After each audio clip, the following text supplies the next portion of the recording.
রাসেল আছি সাথে।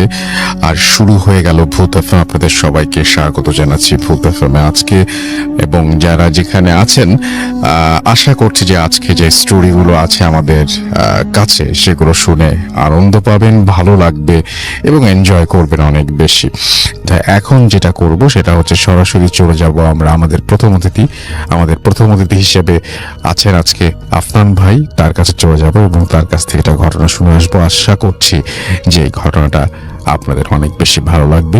চলুন শুরুতেই চলে যায় আফনান ভাইয়ের কাছে। ঘটনাটি আনুমানিক 60 কি 70 বছর আগে ঘটেছিল, আর যার সাথে ঘটেছিল তখন এই যে ডোম, তার নাম হচ্ছে নাসির ভাই, তার কিন্তু জন্ম হয়নি। তার দাদা পেশায় ছিলেন একজন ডোম। জেলা সদর হসপিটালে তিনি লাশ কাটার কাজ করতেন, আর এই ধরনের কাজ করার ফলে তিনি অনেক ভয়ানক ঘটনা নিজের চোখে দেখেছেন। তার দাদা মারা যান মোটামুটি স্বাভাবিকভাবেই, আর এরপর এই নাসির ভাইয়ের বাবাও এই ডোমের পেশা বেছে নেন। কিন্তু এই নাসির ভাইয়ের বাবা ছিলেন কিছুটা ভীতু প্রকৃতির, আর তার মৃত্যুটাও ছিল অনেক ভয়ানক। এক রাতে তার বাবা লাশ কেটে বাসায় ফিরতে অনেক দেরি করছিল। গভীর রাত হওয়ার পরেও তিনি বাসায় আসছিলেন না দেখে বাসার মানুষ চিন্তায় পড়ে যান। বলে রাখা ভালো যে নাসির ভাইয়ের বাড়ি থেকে সেই হসপিটালের দূরত্ব প্রায় 1.5 ঘন্টার পথ। সেই সময় তেমন গাড়িও পাওয়া যেত না, আর ফোন সে তো প্রশ্নই নেই। তাই বাসার মানুষ কোনো মতেই নাসির ভাইয়ের বাবার খোঁজ নিতে পারছিলেন না। একসময় তারা ভাবেন হয়তো কাজের চাপ বেশি, তাই তিনি বাসায় আসছেন না। এইসব ভাবতে ভাবতে বাসায় সবাই ঘুমিয়ে পড়েন। নাসির ভাইয়ের বয়স তখন 15 মতো হবে। তিনি তখন প্রায় সবকিছুই বুঝতে শিখেছেন। বাবার জন্য চিন্তা করতে করতে তিনিও ঘুমিয়ে পড়েন। পিওরিসিনাস, ওই যে আনুমানিক 60 কি 70 বছর আগের কথা যেটা বলেছি, সেটা কিন্তু ওই তার দাদার যে বিষয়টা ছিল আর কি শুরুর দিকে সেটা। আচ্ছা, তো যাই হোক, রাত আনুমানিক 4টার দিকে তাদের ঘুম ভাঙে কয়েকজন লোকের ডাকে। তার মা দরজা খুলে দেখেন যে কয়েকজন লোক উঠোনে দাঁড়িয়ে আছে। তার মা ভয় পেয়ে যান, জিজ্ঞেস করেন কি হয়েছে, এত রাত্রে আপনারা এসেছেন? তখন বলেন যে আপনারা দ্রুত একটু রেডি হন, আমাদের সাথে যেতে হবে হসপিটালে। তখন তারা বলেন যে এত রাত্রে আপনারা এসেছেন, আপনাদেরকে চিনতে পারছি না, আপনারা কারা? তখন বলেন যে আমরা আসলে হসপিটালের স্টাফ, আপনার স্বামী আর জীবিত নেই, আপনারা তাড়াতাড়ি হসপিটালে চলুন। তো বিশ্বাস করেই বাড়ির সদস্যরা তাদের সাথে রওনা দেন।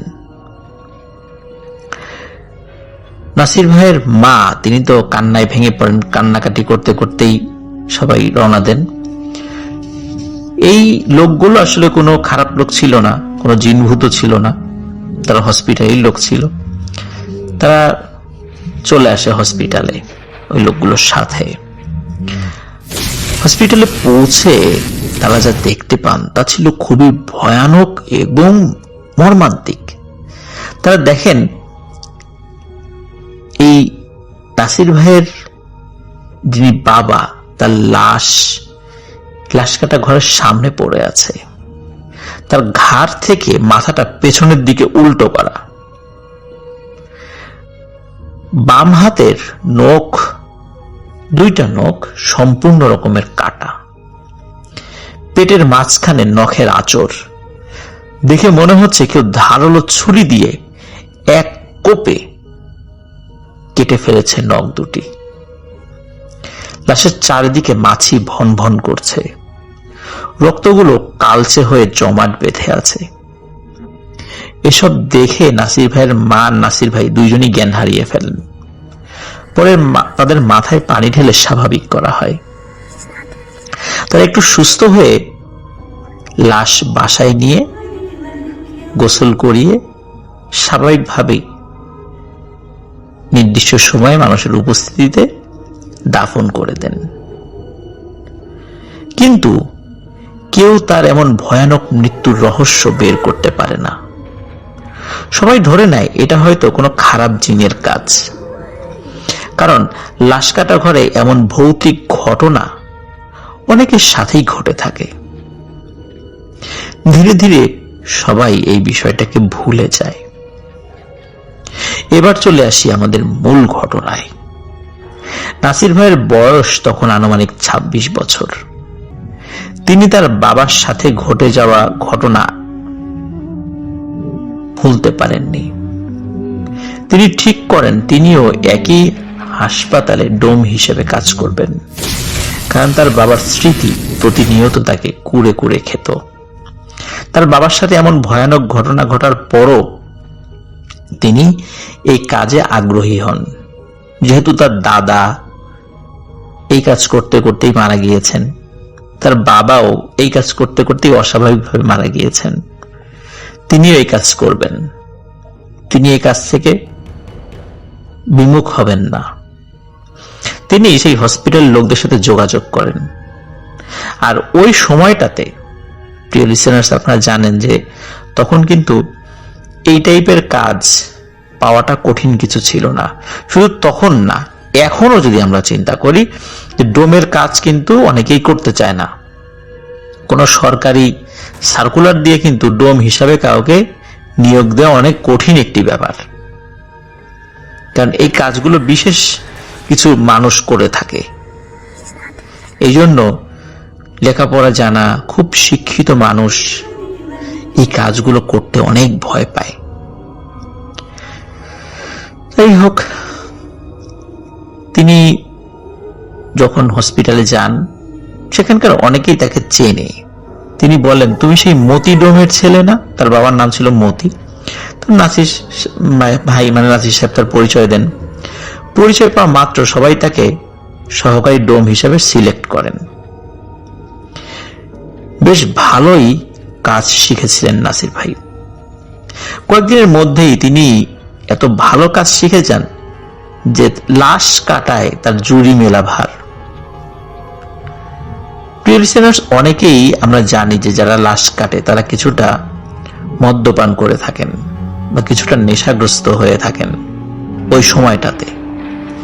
কিন্তু এই নাসির ভাই লাশ কাটার জন্য কখনো কোন ধরনের নেশা জাতীয় দ্রব্য ছুঁয়েও দেখতেন না। সম্পূর্ণ ঠান্ডা মাথায় উনি কাজ করতে পারতেন। এই কারণে কিছুদিনের মধ্যে তিনি সহকারী ডোম থেকে প্রধান ডোম হয়ে যান। দিন রাত যে কোনো সময় লাশ আসলেই তিনি একাই নিমিষেই লাশগুলো খুবই সুচারুরূপে কাটতে পারতেন এবং সেগুলো খুবই সুন্দর করে সেলাই করে দিতে পারতেন। এমন ঘন সেলাই দিতেন যেগুলো আসলে মানে বোঝাই মুশকিল যে এখানে সেলাই করা হয়েছে, এত সূক্ষ্ম কাজ ছিল তার। নাসির ভাই বলেন, তিনি অনেক ধরনের লাশ দেখেছেন, পচা, গলা, বিষ খাওয়ানো, ফাঁস নেয়া, কিন্তু তার কখনো বিন্দু মাত্র ভয় হয়নি। তিনি লাশ পেলেই ওনার যে বিদ্যা আছে সেই বিদ্যা অনুযায়ী আপন মনে লাশ কাটতে শুরু করতেন। একদিন তিনি একটি পুড়ে যাওয়া লাশ আর একটা অ্যাক্সিডেন্ট হওয়া লাশ কেটে বাসায় ফিরছিলেন। রাত তখন আনুমানিক 10টা। গ্রামের পথ, রাত 10টা মানেই গভীর রাত। নাসির সাহেব মানে নাসির ভাই রাস্তায় একা একা হাঁটছেন আর আজকে সেই পুড়ে যাওয়া লাশের কথা ভাবছেন। কি বিভৎসভাবে পুড়ে গিয়েছিল। পুড়ে যাওয়া লাশগুলা দেখতে কতই না ভয়ঙ্কর হয়। একটি মানুষ জীবন্ত অবস্থায় দগ্ধ হওয়ার সময় কত কষ্ট, কত আর্তনাদ করতে করতে মারা গিয়েছে। এসব কথা ভাবতে ভাবতে কেন যেন আজকে তার শরীর খুব খারাপ লাগছিল। একটা সময় তিনি বমি করে ফেলেন। তিনি ভাবেন হয়তোবা একটা না অনেক কাজ করেছেন, কারণ সেদিন দিনের বেলা এবং রাতের বেলা অনেক গুলো লাশ তাকে কাটতে হয়েছে। আর যেহেতু অনেক স্ট্রেস গেছে তার শরীরের উপরে, এই কারণে তার হয়তো খারাপ লাগছে। তিনি তাড়াতাড়ি বাসার দিকে হেঁটে যেতে থাকেন এবং এই হেঁটে যাওয়ার পথে কয়েকবার বমি হয় তার।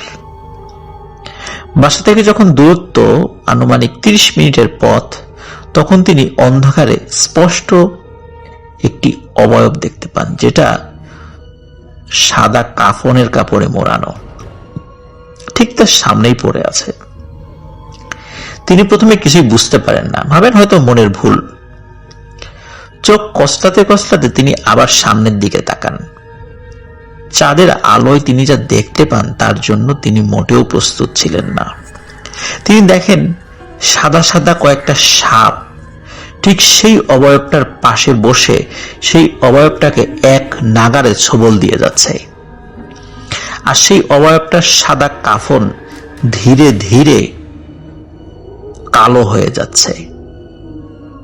রাতের আধারে রক্তের রং তো আসলে লাল, স্পষ্ট বোঝা যায় না, এই কারণে তার মনে হচ্ছিল ওই রক্ত বের হয়ে যাচ্ছে এবং কালো হয়ে যাচ্ছে। নাসির ভাই এটা দেখার পর ভয়ে রাস্তার এক পাশ থেকে দৌড় দেন। এক দৌড়ে তিনি বাসায় চলে আসেন। এসে হাত মুখ ধুয়ে তিনি শুয়ে পড়েন। এই বিষয়ে আর কাউকে কিছু বলেন না। পরের দিন তার ঘুম ভাঙে সকাল 10টার দিকে। খবর আসে একটা লাশ এসেছে, তাকে এখনই যেতে হবে। নাসির ভাই তাড়াতাড়ি খাবার খেয়ে বেরিয়ে পড়েন হাসপাতালের উদ্দেশ্যে। তিনি হাসপাতালে গিয়ে দেখেন একটা লাশ কাফনের কাপড়ে পেঁচানো। সামনে গিয়ে মাথা থেকে কাপড় তুলতে তিনি দেখেন একটা লোক, যার মাথায় আর গালে অসংখ্য ছুরির কোপ, চোখ দুটি যেন বেরিয়ে আসতে চাইছে, জিহ্বাটা অর্ধেক বের হয়ে আছে। এসব দেখেও নাসির ভাই আসলে ভয় পায় না, কারণ এই ধরনের লাশগুলো হর হামেশাই সে কেটেছে।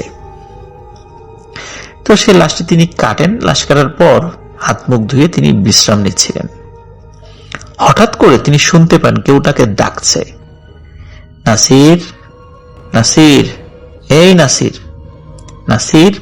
এইভাবে তিনি স্পষ্টভাবে 4টি ডাক শুনতে পান, একটা না দুটা না, 4টি ডাক।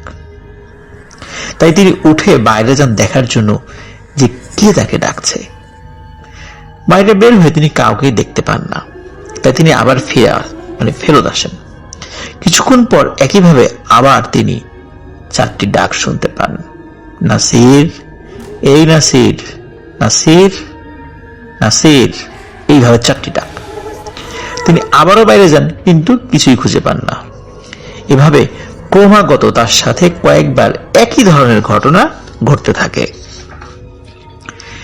তিনি বিষয়টা কিন্তু বুঝতে পারেন, কারণ লাশ কাটা ঘরে হর হামেশাই কিছু না কিছু ঘটনা টুকটাক ঘটেই থাকে। তিনি দুপুরবেলা বাড়িতে গিয়ে খাওয়া দাওয়া করে ঘুমিয়ে পড়েন। রাতে তার ঘুম ভাঙে একটা শীতল স্পর্শে। চোখ খুলেই নাসির ভাই দেখেন তার বুকের উপর একটা সাদা অবয়ব ঠিক তার দিকে তাকিয়ে আছে। অবয়বটার মুখ থেকে লাল রক্ত ঝরছিল। নাসির ভাই কোনো শব্দ করতে পারছিলেন না। তিনি বারবার চেষ্টা করছিলেন কাউকে ডাকার, কিন্তু অবয়বটা তার মুখ চেপে ধরে রেখেছিল। তিনি মনে মনে সূরা পড়তে শুরু করেন। সাথে সাথে সেই অবয়বটা হাওয়ায় মিলিয়ে যায়। তিনি ভয় পেয়ে যান আর বেশ চিন্তায় পড়ে যান। তিনি ভেবেই পাচ্ছিলেন না কেন এসব হচ্ছে, কারণ লাশ তো তিনি আগে অনেক কেটেছেন। কই, আগে তো এরকমটা হয়নি, একদম স্বাভাবিক ছিল সবকিছু। বিছানা থেকে উঠে তিনি পানি খেয়ে আবার শুয়ে পড়েন। কিছুক্ষণের মধ্যে তার ঘুম চলে আসে। হঠাৎ ধরাম একটা আওয়াজে তার ঘুম আবারও ভেঙে যায়। তিনি দেখতে পান বট গাছের মতো একটা অবয়ব, মাথায় অনেক চুল, চুলগুলো ছিল পেঁচানো আর অনেক লম্বা। এটা দেখে তিনি জ্ঞান হারিয়ে ফেলেন। সকালে তিনি উঠে ভাবছিলেন গত রাতের কথা। কিছুতেই তিনি বুঝতে পারছিলেন না তিনি ঠিক করেন যে যেহেতু বুঝতে পারছি না যে কেন এই ঘটনাগুলো ঘটছে, তিনি একটা ভালো হুজুর দেখাবেন। তাই তিনি বিকেলে বাসায় ফিরে, মানে হসপিটালে গিয়েছিলেন, মর্গ থেকে বাসায় ফিরে তিনি হুজুরের কাছে যান।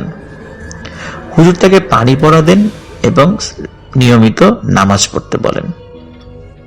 এরপর নাসির ভাই বেশ কিছুদিন ভালো ছিলেন। তবে ঘটনাটি আবারও ঘটে বেশ কিছুদিন পরে।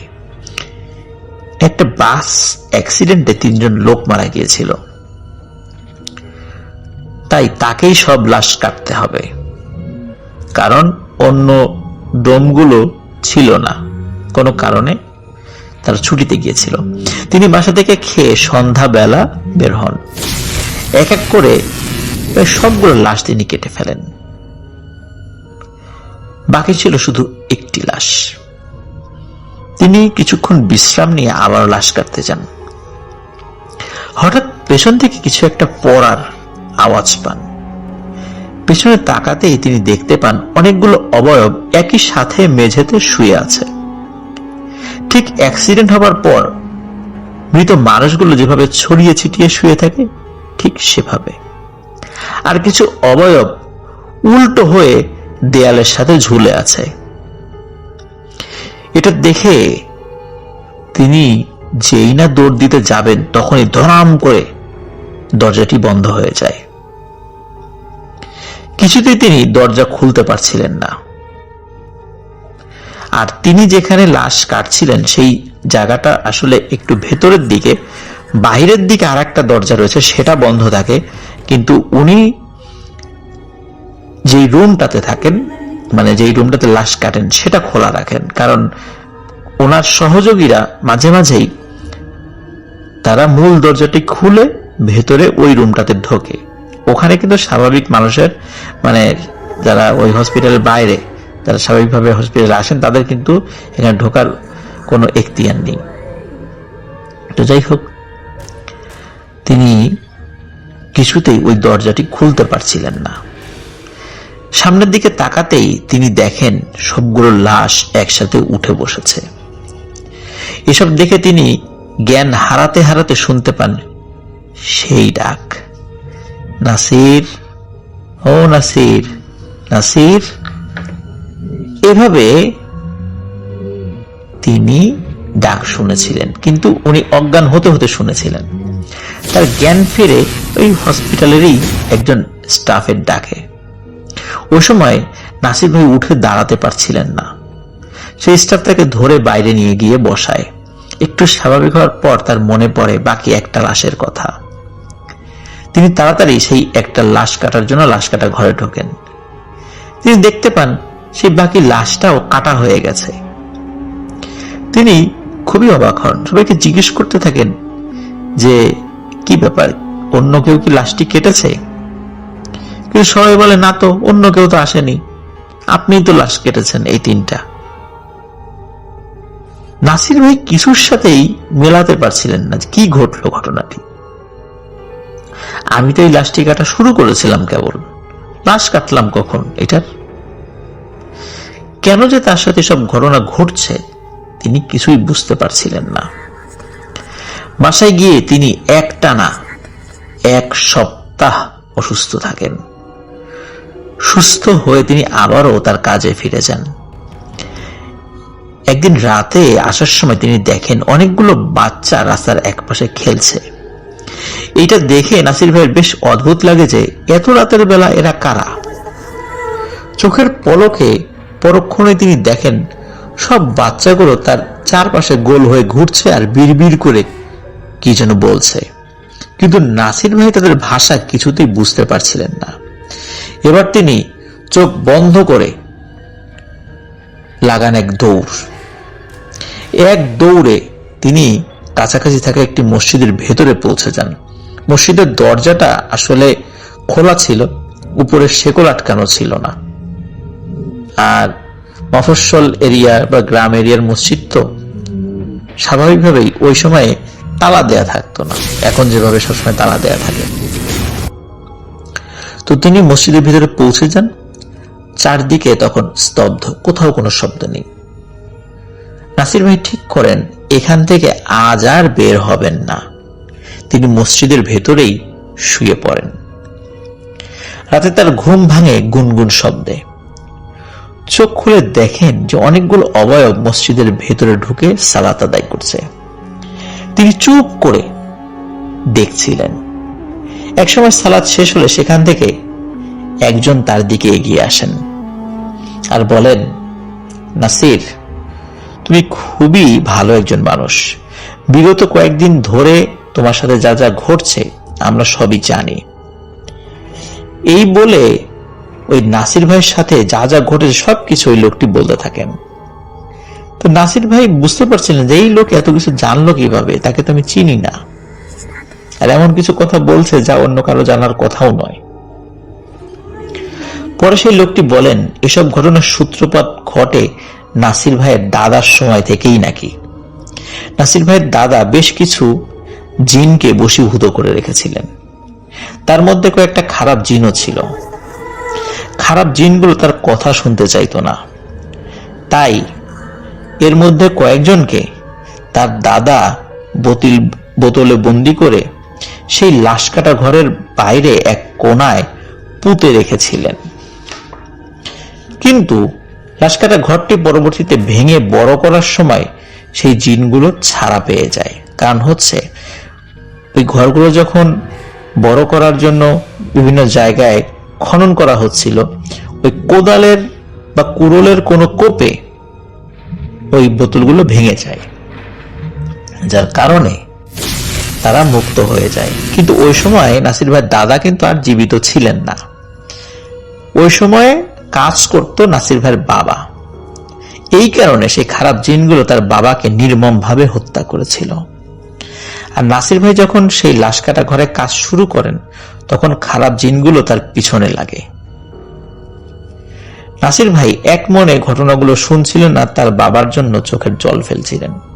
চোখ মুছে তিনি সামনের দিকে তাকাতেই দেখতে পান আর কোথাও কিছুই দেখা যাচ্ছে না।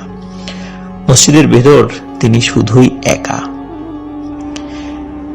এত সবকিছু ভাবতে ভাবতে মুয়াজ্জিন সাহেব মসজিদে এসে পড়েন ফজরের আজান দেওয়ার জন্য। পরে নাসির ভাই বাসায় এসে ঘুমিয়ে পড়েন আর স্বপ্ন দেখেন মসজিদে তার সাথে কথা বলা সেই লোকটিকে। তিনি স্পষ্ট দেখেন সেই লোকটি বলছে, আমরাও তোমার দাদার পালিত জিন ছিলাম, আর তোমাকে সবকিছু জানানোর জন্য বাচ্চাদের বেশ ধরে তোমাকে মসজিদের দিকে নিয়ে আসি। তিনি স্বপ্নে আরো দেখেন সেই লোকটা বলছে, আমরা তোমার কোনো ক্ষতি হতে দেব না, তুমি এখন থেকে নির্ভয়ে তোমার কাজ করতে পারো। সত্যি সত্যি এরপর নাসির ভাইয়ের সাথে তেমন কোনো কিছু ঘটেনি। এরপরও তিনি অনেকদিন এই পেশায় জড়িত ছিলেন। তিনি এখনো বেঁচে আছেন।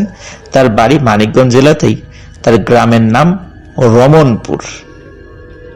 তো এটি ছিল ঘটনাটি আমাদেরকে আলোবাইদ খান আবিদ ভাই পাঠিয়েছেন। চমৎকার একটি ঘটনা। আশা করছি প্রিয় লিসেনার্স ঘটনাটি আপনাদের ভালো লেগেছে, কারণ এটি একই সাথে মর্গ, লাশ, ডোম সবকিছু সংমিশ্রণ রয়েছে এই ঘটনাটিতে। আমাদের আহমেদ বাবু আমাদের সঙ্গে আছেন, তারপরে আমরা নতুন অতিথিদের কাছে যাব। আমরা চলে যাব আপনার ঘটনায় এবং শুনি আজকের প্রথম ঘটনাটি। তো এই কাহিনীটি আজ থেকে 60 বছর আগে ঘটেছিল যার সাথে তার নাম ছিল খায়রুল শিকদার। তো খায়রুল শিকদার পেশায় একজন কৃষক ছিলেন এবং তিনি ছিলেন খুব ধূর্ত প্রকৃতির একজন মানুষ। ধূর্ত প্রকৃতি বলতে মানে ছোটখাটো যে কোনো রকমের লোভ তিনি সামলাতে পারতেন না এবং তিনি সুযোগ পেলেই মানুষকে ঠকাতেন। এই ধরনের কাজে খায়রুলের বেশ সুনাম বা দুর্নাম যেটাই বলেন সেটাই ছিল এবং সে এই কাজগুলো করত এবং অনেকেই তাকে এই কারণে অপছন্দ করত। তো তার এইসব কাজের কারণে একটা সময় সে বেশ অপছন্দনীয় হয়ে ওঠে মানুষের কাছে এবং অনেকেই তার সাথে খুব একটা ভালো বন্ধুত্ব রাখেন না। এবং এরকম করতে করতে এক সময় তাদের সেই গ্রামে একটা সময় আসে সেই সময়টায় অনেক খরা হয় এবং খরার কারণে ফসল আদি ঠিক মতো হয় না এবং সবাই কষ্টে পড়েন। তার মধ্যে খায়রুল পড়েন বেশি কষ্টে, কারণ খায়রুলের সাথে কারো কোনো রকমের ইন্টারাকশন খুব একটা বেশি হতো না। সবাই তাকে তখন অ্যাভয়েড করতো, কারণ তাকে সবাই ভয় পেত। সবাই মনে করত যে খায়রুলের সাথে কথা বাড়ালে বা খায়রুলের সাথে কথা বললে সে কখনকার ক্ষতি করে এবং কখনকার সম্বন্ধে কার কাছে কি বলে বেড়ায় বা এই ধরনের অভ্যাস খায়রুলের খুব বেশি ছিল এবং সে এই কাজগুলো করত। এবং এই ভয়ে খায়রুলকে এই সময় মানুষ পরিহার করে, আস্তে আস্তে পরিহার করে এবং এটার ফল খায়রুল টের পায় যখন নাকি সেই খরার সময়, যখন সবার আর্থিক অবস্থা বা জীবিকার অবস্থা খুব খারাপ, খাবার দাবার নেই, খুব কষ্টে আছে সবাই। তো সেই সময়টা খায়রুলকেও কেউ সাহায্য করতে চায় না, যদিও অন্যদের মধ্যে একটা ইন্টারডিপেন্ডেন্সি ছিল, একজন আরেকজনকে সাহায্য করত এবং খায়রুল তার অন্য সময়ও কাউকে সাহায্য করত না এবং সে এই ধরনের কার্যকলাপ করে সবাই তাকে পরিহার করে চলে। যাই হোক, মূল কথা হচ্ছে যে খায়রুল সমস্যায় পড়ে এবং এই সমস্যায় যখন পড়ে সে আসলে কিছুই করতে পারে না। সে যায়, বাজারে যায়, চেষ্টা করে কোনো দেন দরবার করার, কোনো কিছুই পারে না। তো এমন একটা সময় খায়রুল একদিন বসে আছে কোথায়? গ্রামের এক প্রান্তে একটা জায়গায় একটা শ্মশান ছিল, শ্মশান ঘাট ছিল এবং সেই শ্মশান ঘাটের পাশে একটা নদী ছিল এবং সেই নদীর কাছে খায়রুল বসে আছে। কারণ খায়রুল তার আশপাশ দিয়ে যাচ্ছিল এবং সে চিন্তা ভাবনা করছিল, বিভিন্ন সময়তে বিভিন্ন রকম চিন্তা ভাবনা করতো। তো করতে করতে সে উদাসীন হয়ে যায়, উদাসীন হয়ে সে সেই শ্মশান ঘাটের পাশে যে বসে সে চিন্তা করতে থাকে। তখন বেলা গড়িয়ে যাচ্ছে, মানে বিকাল প্রায় শেষ হয়ে যাবে আর কিরকম একটা সময়। চিন্তা করতে থাকে আসলে কিছুই করার নাই, কিছু করতে পারলাম না, কোনো কারোর সাথে কোনো রকমের লেনদেন বা ধান্দা পানিও তার যে ধান্দা সে করতো, বিভিন্ন রকমের ছলচাতুরি ধান্দা, কিছুই সে করতে পারেনি। তো চিন্তা করে তাহলে কিভাবে চলবে, সে চাষাবাদও করতে পারছে না। এরকম একটা চিন্তা ভাবনা করে সে বসে আছে এবং চিন্তা করছে। তো যখন খায়রুল বসে বসে এরকম ভাবছে, তখন সে হঠাৎ খেয়াল করে যে বেলা তখন গড়িয়ে গেছে, প্রায় সূর্য ডুবে যাচ্ছে। হঠাৎ করে সে ভাবে যে বেলাটা তো আসলেই গড়িয়ে গেল, আমার তো চলে যাওয়া দরকার। এখানে তো আবার একটু শ্মশান ঘাট, মানুষজন মানে অনেকে আসে বা অনেকে ভয় পায়, অনেকে অনেক রকমের কথা বলে, কিন্তু খায়রুল মোটেও ভয় পায় না সেই বিষয়ে। মানে তার ওই ভৌতিক ভয়গুলো তার ভেতরে একেবারেই কাজ করে না, কারণ সে আসলেই খুব ধূর্ত মানুষ এবং তার চিন্তা ভাবনাগুলো ধূর্ত এবং সে এগুলো নিয়ে মাথায় ঘামায় না। তবে সে মানে একটু টেনসড হয়, কারণ এই জায়গাটা সম্বন্ধে বদনাম আছে এবং মানুষজন অনেক কিছু বলে। আসলে যারা কোনো কিছু ভয় পায় না তারাও কিন্তু আসলে অন্ধকারে ভয় পায় বা অনেক সময় বেশ বিচলিত হয়ে ওঠে। তো যাই হোক, তো খায়রুল সেভাবেই যখন বেলা গড়িয়ে যাচ্ছে, সন্ধ্যায় চলে আসছে, শ্মশানের মধ্যে সে বসা পাশে, সে চিন্তা করলো আচ্ছা এই জায়গাটা আসলে থাকাটা মনে হয় ভালো হবে না। তো এরকম চিন্তা করছে, বেলা গড়িয়ে গেছে। তো অন্ধকারের মধ্যে, মানে যখন অন্ধকার নেমে আসছে, হঠাৎ সে খেয়াল করে নদীর পাড় ধরে একটা দূর থেকে দেখা যাচ্ছে একটা মানুষ হেঁটে আসছে এবং দূর থেকে তার লাইট কালারের কাপড়, মানে এটা সাদা হোক বা যাই হোক এরকম, মানে লাইট কালার, হালকা কালারের কাপড়টা দেখা যাচ্ছে। দিনের আর যতটুকু আলো আছে ততটুকু বোঝা যাচ্ছে যে এরকম একজন হেঁটে আসছে। এবং কিছুটা হাঁটার পরে সে বুঝতে পারে এটা একটা নারী মূর্তি। এবং খায়রুল স্বভাবগতভাবেই বেশ তরল স্বভাবের একজন মানুষ ছিলেন। সে আসলে ওই মানে সে দেখা যেত যে সে মেয়েদের সাথেও কথা বলতো এবং সেরকম এটা তার একটা অভ্যাসের মধ্যে একটা ছিল এবং সে কিউরিয়াস ছিল অনেক ব্যাপারে। যাই হোক, তো সে বসে বসে চিন্তা করছে কে আসছে। তো যেহেতু মানুষের সম্পর্কে তার খুব কিউরিয়াসিটি, যে মানুষ কি করে, মানুষ কি খায়, মানুষের হাড়ির খবর নেওয়ার তার একটা বিশাল বাজে অভ্যাস। তো সে সবকিছু নিয়ে চিন্তা করে কে আসছে। তো অনেক কিউরিয়াসিটি নিয়ে খায়রুল আরেকটু আড়াল নেয়। সে যে একদম ওপেনে বসেছিল সেটা আড়াল নেয়। তা আড়ালটা নেয় কোথায়? সে একটা মানে ঝোপের মতো ছিল সাইডে, মানে কতগুলো মানে গাছের মতো ঝোপ হয়েছিল, সেটার পাশে যে এসে একটু বসে তাকায় ওখান থেকে। তো সে চিন্তা করে যে এখান থেকে তো আমাকে দেখছে না, বাট এটা কে আসছে। যে কি করছে, কোত্থেকে আসতেছে, কোথায় গেছিল, অনেক কিছু সে চিন্তা করে। তো তার সেই অভাবের মধ্যেও তার দুষ্ট স্বভাব কিন্তু একেবারেই রয়ে যায়। তো যাই হোক, সে এরকম তাকাচ্ছে। তো যখন সে তাকাচ্ছে, সে এক সময় খেয়াল করলো যে সেই আলো পড়ে যাচ্ছে কাছে আস্তে আস্তে, দেখছে যে এটা আসলে একটা নারী মূর্তি এবং বেশ কাছে আসছে। তখন সে একটু অ্যাবনর্মালিটি দেখে যে নারী মূর্তিটা বেশ রোগা, চেহারা দেখা যাচ্ছে না, এবং পা মানে ঠিক হাঁটুর থেকে একটু নিচ পর্যন্ত মনে হচ্ছে খালি, সেখানে সে কাপড় নাই, মানে ওই পর্যন্ত পা থেকে হাঁটুর উপর থেকে তার শাড়ি শুরু হয়েছে। এবং যখন আরেকটু কাছে আসে তখন সে দেখে জারি মনে হচ্ছে মানে বেশ রোগা লম্বা, মনে হচ্ছে কঙ্কাল সার একটা শরীর এগিয়ে আসছে। এবং সে আরেকটু, তখন তার বুকের মধ্যে একটু ছ্যাপ করে ওঠে, কারণ একটা অ্যাবনর্মাল টাইপের মানুষ, সে চেহারাটা তখনও বুঝতে পারছে না, কারণ তখন আলো অনেক কমে গেছে।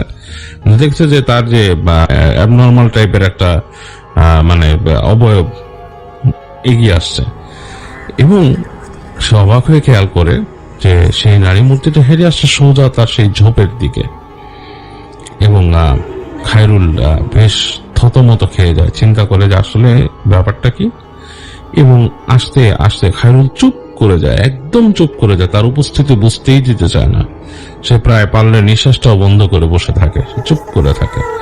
তো সে হঠাৎ করে খেয়াল করে তার থোপের কাছে 2 থেকে 3 ফিটের মধ্যে কোনো একটা উপস্থিতি মানুষের।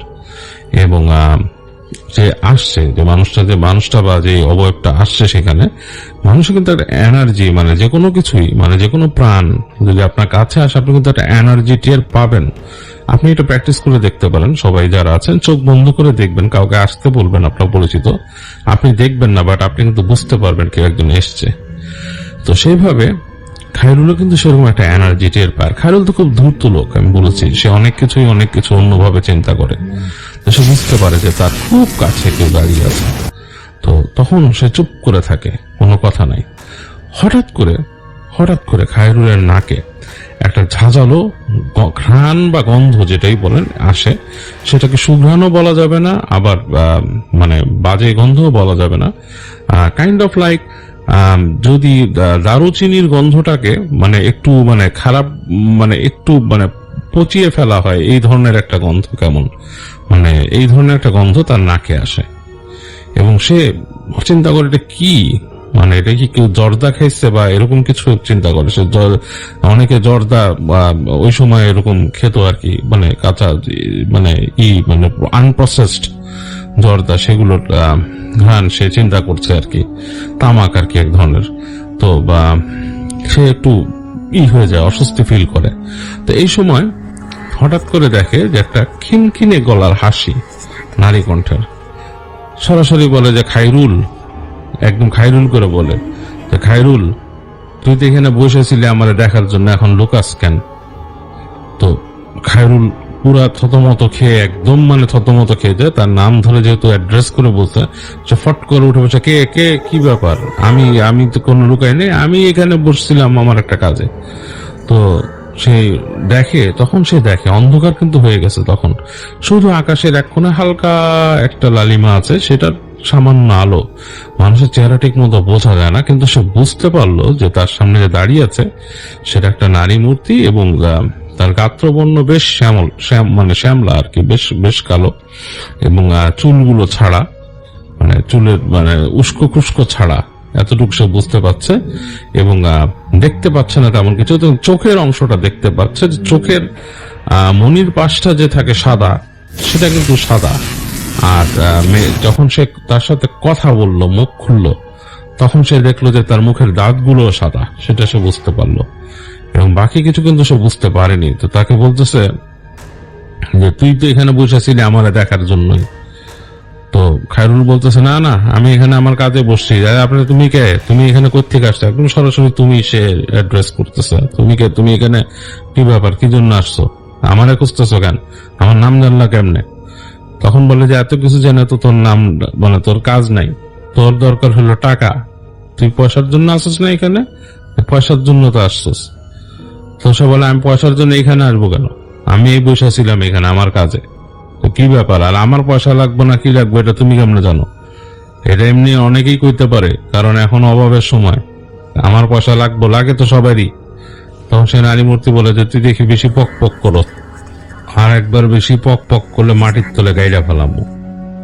এই কথা যখন শুনে তখন খায়রুলের একটু অস্বস্তি লাগে, একটা মেয়ে মানুষ তাকে বলতেছে যে মাটির তলে গেড়ে ফেলবে। সে বলে কি কি বললা তুমি, কি বললা তুমি, তুমি চিনো আমি কে? বলে তোরে ভালো মতন চিনি, এক থাপ্পড় দিয়ে ঘাড় ঘুরা ভেঙে ফেলামো।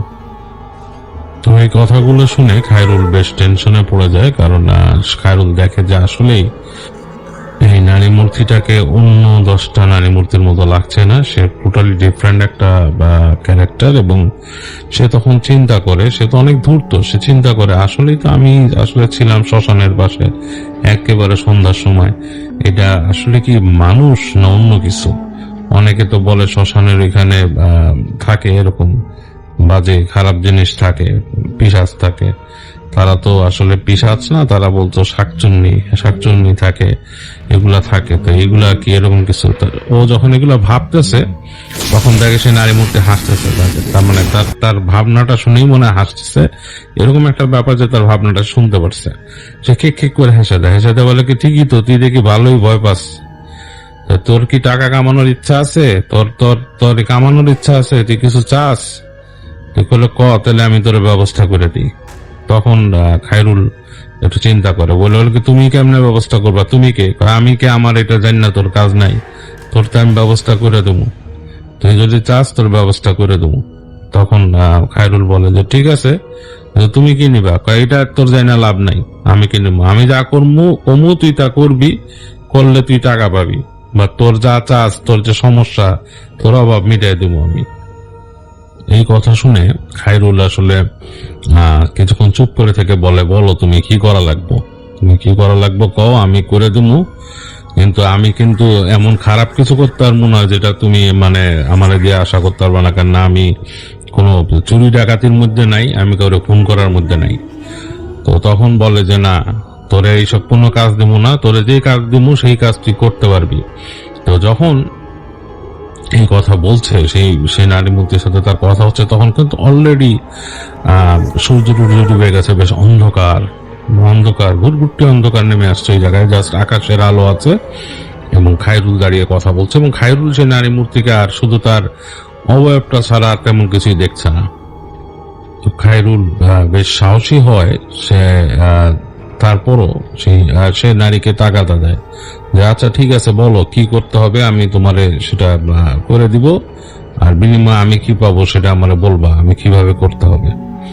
তো সেই নারী মূর্তি তাকে বলে যে আচ্ছা তোরে আমি বলতেছি, কিন্তু তুই সেইভাবে কাজ করলে তুই কিন্তু যা পাওয়ার তা পেয়ে যাবি। বলে আচ্ছা ঠিক আছে। বলে আজ থেকে 1 সপ্তাহ পরে ঠিক ভর দুপুর বেলা তুই এই রাস্তা দিয়ে যাবি অমুক গ্রামে, মানে তাদের কাছাকাছি আর একটা গ্রাম আছে, সেই গ্রামের কথা বলে অমুক গ্রামে যাবি, অমুক গ্রামে অমুক জমিদার বাড়ি আছে, চিনস? তো খায়রুল বলে হ্যাঁ চিনি, ওটা তো এখন কেউ থাকে না, ওটা তো মানে পতিত পড়ে আছে, ওখানে কেউ থাকে না। বলে হ্যাঁ পতিত পড়ে আছে যে বাড়ি, ওখানেই তুই যাবি, ওইখানে যাবি, যে তুই সদর দরজা দিয়ে ঢুকবি, ফটকে তো মানুষ নাই, ওই বাড়িতে কেউ থাকে না, তুই যা ঢুকবি।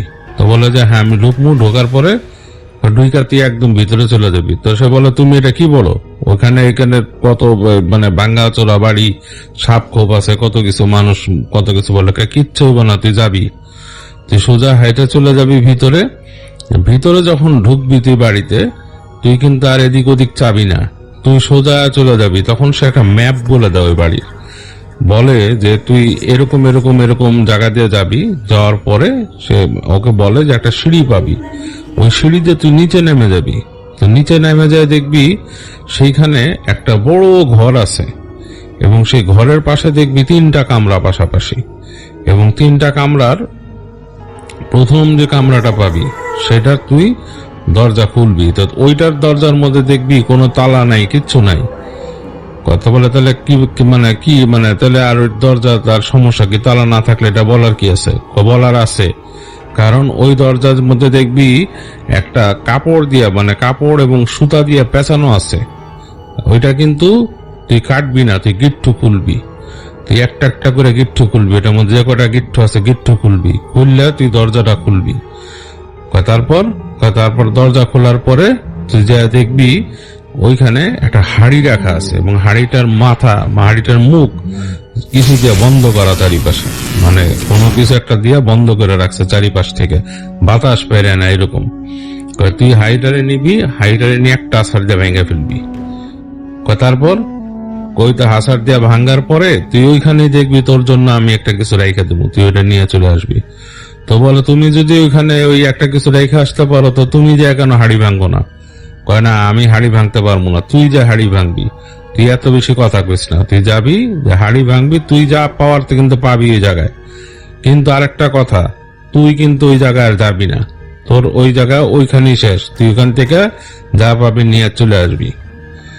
তো খায়রুল বলে যে মানে আমি তাহলে ওখানে যে পাবো ওইটা শিওর মানে নিশ্চয়তা কি, আমি যে যাবো ওইখানে, আমি ওখানে যে জিনিসটা করবো তারপর যে না পাই, তুই পাবি, তোরে আমি বলছি তুই শোন, তোর অভাব, তোর যেটা এখন যেটা আমি কইলাম তুই যেটা আমার কথা না শুনিস তুই কিছুই পাবি না।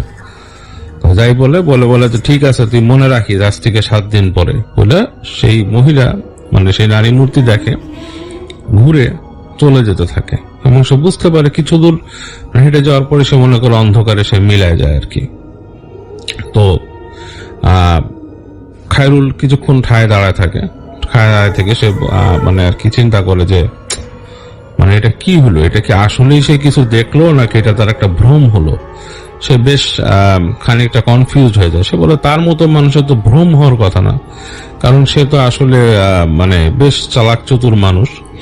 তো সে হেঁটে হেঁটে যায়।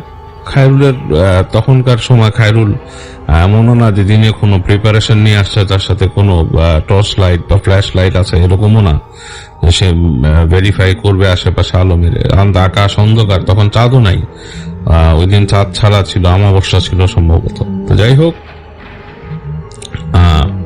সে হেঁটে ওখান থেকে আস্তে আস্তে আস্তে আস্তে মুভ করে সে চলে আসে। তো চলে এসে বাসায় চলে আসে এবং বাসায় এসে সে অনেক কিছু চিন্তা করে। একবার ভাবে তার ওয়াইফকে সে বলবে কি ঘটনাটা, যে কি হয়েছে। তো তার ওয়াইফ আবার ঠিক তার উল্টো একজন ক্যারেক্টারিস্টিক্স। খায়রুল যেরকম ধূর্ত দুষ্ট, তার ওয়াইফ সেরকম না। তার ওয়াইফ আবার খুব ভালো একজন মানুষ এবং সে খুব ভালো সহজ সরল চিন্তা করে এবং খুব সহজভাবে চিন্তা করে এবং মানুষকে ঠকায় না, এবং সে খায়রুলের জন্য উনি মানুষের কাছে প্রায় অপদস্থ হন। তো এরকম একজন। তো সে একবার চিন্তা করে তার ওয়াইফকে বলবে কিনা। তো একবার চিন্তা করে যে আমি বলি, পরে চিন্তা করে যে না, আমি কাহিনীটা বলবো না ওয়াইফকে। তো যাই হোক, এরকম সময় খায়রুল ওই রাত পার হয়ে যায় এবং সে এরকম পরবর্তী রাত পার করে, এরকম 2-3 রাত স্বাভাবিকভাবেই সে পার করে এবং সে বেশ কষ্টে সৃষ্টে বিভিন্ন রকমের ইনকামের চিন্তা করে। সে চিন্তা করে যে কোনো কারো কাছ থেকে কোনো রকমের ধার বা কিছু পায় কিনা, বা কোনোভাবে কোনো আয় করার পথ খুঁজে পায় কিনা। কোনোটাই সে আসলে খুঁজে পায় না এবং এরকম ভাবেই তার কয়েকদিন পার হয়ে যায়। তো এইভাবে কয়েকটা দিন পার হওয়ার পরে খায়রুল বুঝতে পারে যে আসলে তার কোনো গতি হচ্ছে না এবং তার সংসারে অভাবটা বেশ বড় রকমের দানা বেঁধে গেছে। তো সেই রকম ভাবেই পার হতে হতে 6তম দিনের রাত হয়ে যায় এবং খায়রুল খুব চিন্তায় আছে। তার মাথার মধ্যে কিন্তু সূক্ষ্মভাবে সেই প্ল্যানটা ঘুরছে যে তাকে যে বলেছে জিনিসটা কি ঠিক কিনা। তো এরকম চিন্তা করছে, খায়রুলের ঘুমও আসে না এবং গভীর রাত হয় এবং একটা সময় খায়রুল বাসার থেকে মানে বের হয় আর কি, সে ইসে যাওয়ার জন্য, তার রেস্টরুমে যাওয়ার জন্য। তাদের গ্রামের সেসব বাথরুম তো বাসার বাইরে, এবং সে দরজা খুলে বের হয় রাতে। এবং দরজা খুলে বের হতে যে তার একটু অস্বস্তি লাগা শুরু করে, ভয় লাগা শুরু করে। তার মনে হচ্ছে যে সে যে বাথরুমে যাবে এই জায়গাটার মধ্যে কেউ একজন দাঁড়িয়ে তাকে দেখছে, তার দিকে কেউ তাকিয়ে আছে, এরকম একটা মানে তার কাছে ফিল হয়। এবং সে কিছুক্ষণ মানে ভয়ে দাঁড়িয়ে থাকে, যায় না। তো এরকম চিন্তা করতে করতে সে চিন্তা করে ধুর, এসব চিন্তা করে সে হাঁটা ধরে। তা হাঁটতে হাঁটতে সে চলে যায় বাথরুমের কাছে এবং বাথরুম ওখান থেকে সে যখন ব্যাক করতেছে, তার কাজ শেষ করে যখন ব্যাক করতেছে, এই সময় সে পেছন থেকে সে কণ্ঠটা শোনে, সেই যে নারী কণ্ঠ, বলে খায়রুল। তো সে একটু থতমত খেয়ে বলে কে কে? তো বলে খায়রুল, তোর মনে আছে তোরে কি কইছি, তুই কিন্তু কাল যাবি। তো খায়রুল মানে খুব থতমত খেয়ে পিছনে তাকায় দেখে কেউ নাই। পুরো জায়গাটা কিন্তু ফাঁকা। এবং তখন সে চিন্তা করে আসলে আমাকে কে বলতেছে, এটা কি কোনো মানে দেও দানব জিনপুরি কেউ বলতেছে, আমি কি কোনো গুপ্তধন পাবো? এইসব চিন্তা করে তার মাথায় একটা আসলে মানে বেশ আসে যে আসলেই তো হইতে পারে কিছু একটা সামথিং হতে পারে মানে। এই চিন্তা করে খায়রুল চলে আসে রুমে এবং সে অনেকক্ষণ চিন্তা করে রাতের বেলা, আর তার ঘুম আসে না। সে মানে বেশ খুব চিন্তায় থাকে। এরকম করতে করতে শেষ রাতের দিকে একটু ঘুম আসে এবং পরদিন দিনে মানে সকালে ওঠার পরে যখন দিন হয়েছে সে ঘুম থেকে উঠেই সে চিন্তা করে যে সে ওখানে যাবে এবং সে তার ভাগ্যটা ট্রাই করবে যে আসলেই তাকে কি কোনো গুপ্তধনের সন্ধান দেওয়া হলো কিনা। তো এরকম চিন্তা করে সে খুব তার সময় কাটতে চায় না, সে কোনো মতে সময়টা পার করে সে ঠিক দুপুর এরকম হাঁটা ধরে আর কি, সকালের 9টা 9:30 দিকে এরকম সময় সে হাঁটা ধরে। তো হাঁটতে হাঁটতে তাকে কিন্তু সেই কণ্ঠস্বর বলেছিল ঠিক দুপুরে যাবি, ভর দুপুরে, ঠিক দুপুরে। তো সে হাঁটতে হাঁটতে যায়, সে চিন্তা করে ভর দুপুর মানে সেই দুপুরের দিক 12টা বা 12টার কিছু পর এরকম সময়। তো সে দ্রুত হাঁটতে হাঁটতে সে একসময় সেই গ্রাম পার হয় এবং পার হয়ে একসময় যে সেই যে জমিদার বাড়ি যে পাশের যে সেই গ্রামের কথা বলেছে সেই গ্রামে সে জমিদার বাড়ির কাছে চলে আসে এবং সেখানে গিয়ে সে চিন্তা করতে থাকে যে এখন আসলে আমি কি করব। সে সেই জমিদার বাড়ির বাইরে অনেকক্ষণ দাঁড়িয়ে থাকে, দাঁড়িয়ে দাঁড়িয়ে চিন্তা করে যে আমি কি আসলে ভিতরে ঢুকবো এবং ভিতরে ঢুকবো কিনা সে যখন চিন্তা করে সে আশেপাশে তাকিয়ে দেখে আসলে আশেপাশে কিন্তু কেউ নাই। জমিদার বাড়িটা গ্রামের যে মূল যে গ্রামের যে অন্যান্য ঘর বাড়ি সেগুলো থেকে কিন্তু বেশ দূরে, অনেক দূরে, বেশ দূরে, বেশ ফাঁকা জায়গার পরে যে জমিদার বাড়িটা এবং মানে নির্জন একটা এলাকা। তো সে যথারীতি অনেক ক্লান্ত, হেঁটে এসছে এত দ্রুত এই সময়টা এবং প্রচন্ড গরম চারিপাশে, কারণ সূর্য ঠিক মাথার উপরে তখন। তো সে চিন্তা করলো যে আসলে মানে এখন এখানে দাঁড়িয়ে থেকে লাভ নেই, আমাকে ছায়াতে যেতেই হবে এবং ঢুকতেই হবে, কারণ আমি আবার হেঁটে রোদের মধ্যে ফিরলে আমি শেষ এবং তার কনফিউশনের কোনো জায়গা নেই, আমি যখন চলেই আসছি আমাকে আসলে করতেই হবে কাজটা। এই চিন্তা করে খায়রুল ঢুকে যায় জমিদার বাড়ির মূল ফটক দিয়ে এবং যখন সে ঢুকে দেখতেছে সে যে বাড়িটার আঙ্গিনাটা পড়ে আছে, সেখানে আঙ্গিনার মধ্যে ইতস্তত কিছু এটা ওইটা ভাঙা জিনিস পড়ে আছে এবং মাঝখানে একটা ফোয়ারা ছিল, সেই ফোয়ারাটাও মধ্যে কেমন বিকল হয়ে গেছে, জীর্ণ একটা অবস্থা। এবং সে রুমগুলো দেখতে পাচ্ছে এই বাইরের থেকেই যে মূল ওঠা সিঁড়িটা এবং ভেতরের রুমগুলো দেখতে পাচ্ছে এবং তার মুখের ভেতরে একটু ছ্যাদ করে ওঠে, কারণ ভর দুপুর মানে নির্জন, কেউ নেই আশেপাশে, কোনো সাড়া শব্দ নেই, খা খা করছে জমিদার বাড়ির প্রাঙ্গণটা। তো সে যেটা করে সে আস্তে আস্তে করে হেঁটে চলে যায় সিঁড়ির গোড়ায় এবং আস্তে আস্তে উঠে যায় উপরে সিঁড়ি বেয়ে এবং সিঁড়ি বেয়ে সে যখন প্রথম যে ল্যান্ডিং যেখানে ওঠে সেখানে উঠেই সে কেমন একটু থতমত খেয়ে যায়। তার কাছে মনে হয় যে বাড়িটা এতক্ষণ তার কাছে মনে হচ্ছিল নীরব, এখন মনে হচ্ছে সরব, মনে হচ্ছে যে মানুষ আছে কিন্তু লুকিয়ে তাকে দেখছে এবং তারা ফিসফাস করে কথা বলছে খায়রুলকে আসতে দেখে। তো খায়রুল একটু অস্বস্তি লাগে, মানে কে ফিসফাস করে কথা বলবে। তো খায়রুল অনেকক্ষণ চিন্তা করে সে ভাবে যে না, এগুলো তার মনের ভয়, যেহেতু সে একলা আসছে এখানে, এত দূরে আসছে এবং এই বাড়ি নিয়ে এসে অনেক শুনেছে এই বাড়িতে ভূত আছে, এই বাড়িতে মানুষ এটা দেখে, মানুষ রাতের বেলা মানুষ চলাচল করতে দেখে এবং এই ধরনের কথা শুনেছে। তো এগুলো শোনার পরে হয়তো তাকে সে চিন্তা করে যে ওই স্মৃতিগুলা, ওই কথার এইগুলাই মনে আমার মনে ডাক কাটছে। তো এই চিন্তা করে সে আর পাত্তা না দিয়ে সে হেঁটে যায় এবং সেই যে মহিলা বলেছিল কিভাবে যাবি, সে কিন্তু সেই অনুযায়ী চিন্তা করতে থাকে যে আমি আসলে কিভাবে বলেছিল সেগুলো চিন্তা করে এবং হাঁটে এবং সামহাও খুব অবাক ভাবে তার খুব একটা বেগ পেতে হয় না সেই জায়গাগুলো খুঁজে পেতে, যে জায়গাগুলো তাকে বলে দেওয়া হয়েছিল এবং সে সিঁড়ি পেয়ে যায় নিচে যাওয়ার এবং সে সিঁড়ি ধরে ধরে নিচে নামে। নিচে নেমে দেখে একটা কাঠের দরজা, কালো কাঠের দরজা, দুই পাল্লার একটা দরজা ওখানে ভেড়ানো আছে, যেখানে নিচে নেমে সিঁড়ি দিয়ে নেমে যেখানে সে ঢুকবে। তো সে আস্তে করে ধাক্কা দেয়, দরজাটা দেখে খুলে গেছে। খুলে যাওয়ার পরে সে যেখানে দেখে যে ঘোর ঘুরটি অন্ধকার এবং একটা ভ্যাপসা গন্ধ ভেতরে। তো ওর কাছে মনে হয় যে আমি ফিরে দৌড় দেই, কারণ তার কাছে কিন্তু অস্বস্তি লাগতে থাকে বেশ। মানে খায়রুল আসলে এখন সে সাহসটা হারিয়ে ফেলছে। আসলে এমন একটা জায়গায় আসছে যেখানে মানুষজন নাই, কিচ্ছু নাই, এবং ব্যবসা একটা এবং সেই বাড়ি সম্বন্ধে যথেষ্ট বদনাম আছে, ভৌতিক বদনাম আছে। যাই হোক, খায়রুল আর চিন্তা না করে একবার ভাবে যে চলে যাবে, আরেকবার তার যে লোভটা তাকে আসলে এমন ভাবে জেঁকে ধরে যে কিছু বলার নাই। সে আস্তে করে সে রুমের মধ্যে প্রবেশ করে।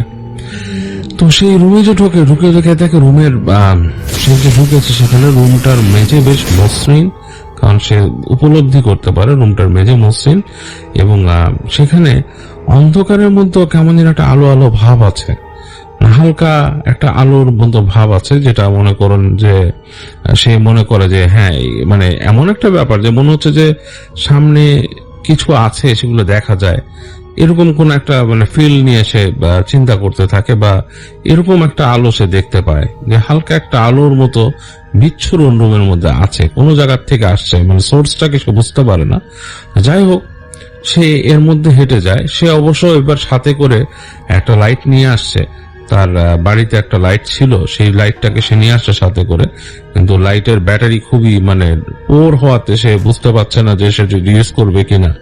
তো যাই হোক, সে দেখে রুমের দরজা, দেখে যে এরকম একটা বড় রুমের মধ্যে তিনটা দরজা আছে, এবং তিনটা কামরার দরজা সেগুলো। তো খায়রুল চিন্তা করে যে আমাকে তো এইভাবেই বলা হয়েছিল। তো সে দেখে দরজাগুলো কড়ার মধ্যে তালা মারা আছে কিনা। তো ঠিকই দেখে দুটো দরজার কড়ার মধ্যে তালা মারা, আর একটা দরজার তালার মধ্যে তালা না, সেটা একটা কাপড়কে ফালি ফালি করে ফিতার মতো করে বাঁধা, গিট দিয়ে বাঁধা। তো এটা দেখে খায়রুল বুঝতে পারে যে আরে এটাও তো ঠিক, আমাকে যা বলে দেওয়া হয়েছে সেটাই তো এরকম। তো খায়রুল আস্তে করে যায়, এবং সে কোনো কথা না বলে আস্তে করে সেই যে এতক্ষণ যেহেতু যা যা শুনেছে তাই সে পেয়েছে, সে তার মানে আর কি ইনস্টিং থেকে যে হ্যাঁ আমি আসলেই পাবো চিন্তা করে সে সেই ফিতার গিট খোলা শুরু করে, এবং সেভাবে সে গিট খুলছে, কয়েকটা গিট, এবং খুলে একসময় সে ফিতাটাকে পুরো খুলে ফেলে, খুলে দরজাটাকে ঠেলা দেয়, এবং দরজাটা ক্যাচ ক্যাচ শব্দ তুলে ভেতরের দিকে খুলে যায়। তো খুলে যাওয়ার পর সে দেখে ঘুরঘুরতে অন্ধকার, ভেতরে কিছু দেখা যাচ্ছে না। তো এই অবস্থায় সে চিন্তা করে যে এখন তো আসলে আমার সেই লাইটটা দরকার। তো সে তার লাইটটা বের করে সে লাইটটা মারে। তো দেখে লাইটের আলোতে, লাইটের পোর আলো, লাইটটা মানে নিভে যাচ্ছে প্রায়, মানে পটপট করে মানে কাইন্ড অফ লাইক কাঁপছে, লাইট অল্প আলোতে কাঁপছে। এবং সেটার মধ্যে সে দেখলো যে একটা এরকম বেদির মতো রাখা, এবং সেই বেদির প্রথম যেখানে বেদির মধ্যে অনেকগুলো সারি আছে, কয়েকটা সিঁড়ির মতো আর কি। তো প্রথম সেটার মধ্যে সে দেখলো এরকম দুটো হাড়ি রাখা আছে, এবং যেরকম বর্ণনা দেওয়া ছিল সেরকম হাড়ি রাখা আছে, এবং দুটো হাড়ি, একটা না দুটো হাড়ি আছে। এবং সে খেয়াল করলো যে সেই খাপা খাপা আলোতে যে হাড়িগুলোর মুখগুলো মনে হচ্ছে কেউ আটা দিয়ে সিল করে দিয়েছে। আটা, আমরা যেমন আটা দিয়ে রুটি পরোটা খাই, সেই আটাটাকে যখন নাকি মানে করা হয়, একটা ডো তৈরি করা হয়, সেরকম একটা কিছু দিয়ে মনে হচ্ছে বন্ধ করা, এবং সেগুলো ফেটে ফেটে গেছে কালের বিবর্তনে, বেশ অনেক সময় ধরে হয়তো ওখানে আছে। তো সে যেটা করে দেখে যে একটা হাড়ি এভাবে সে করা আর কি, এরকম ডো দিয়ে লাগানো, আরেকটা হাড়ি এরকম পাশে মানে সেটা নর্মালি রাখা। তো সে সামনে যায়, যথারীতি সে চিন্তা করে যে আমাকে যদি গুপ্তধন পেতে হয় তাহলে তো আমাকে সেরকম কাজ করতে হবে। তো সে যে সুন্দর করে তার সেই লাইটটাকে বগলের নিচে রেখে সে হাড়িটাকে তুলে ফেলে, যেখানে যে হাড়িটার মধ্যে ডো লাগানো আছে, যেরকম কথা বলা ছিল। তো সে তুলে ফেলে সে ওই জায়গায় দেখতে পায় কি যেন চকচক করে উঠলো। তো তখন তার টর্চের আলো, যেটা তার যে ফ্ল্যাশ লাইটের আলোটা পড়াতে সে খেয়াল করে সুন্দর একটা স্বর্ণের হার পড়ে আছে সে হাড়ির নিচে, খুবই সুন্দর একটা স্বর্ণের হার। তো সে সুন্দর করে কোনো কথা না বলে, মানে কিছু বলার আগেই স্বর্ণের হারটা সে নেয়, নিয়ে সে পকেটে ভরে, এবং সে হাড়িটাকে তুলে একটা আছাড় মারে। হাড়িটাকে যখন আছাড় মারে, হাড়িটা ঠাস করে পড়ে ভেঙে যায়, এবং সেই হাড়ির ভেতর থেকে কিছু ধুলা ময়লার মতো আর কি ফ্লোরের মধ্যে গড়িয়ে পড়ে, আর কিছু না। তো সে চিন্তা করে যে তো একটা কঠিন ব্যাপার, মানে হাড়িটা ভাঙতে বলছে, ভাঙছি, আমি তো মনে করছি না হাড়ির মধ্যেও কিছু থাকবে।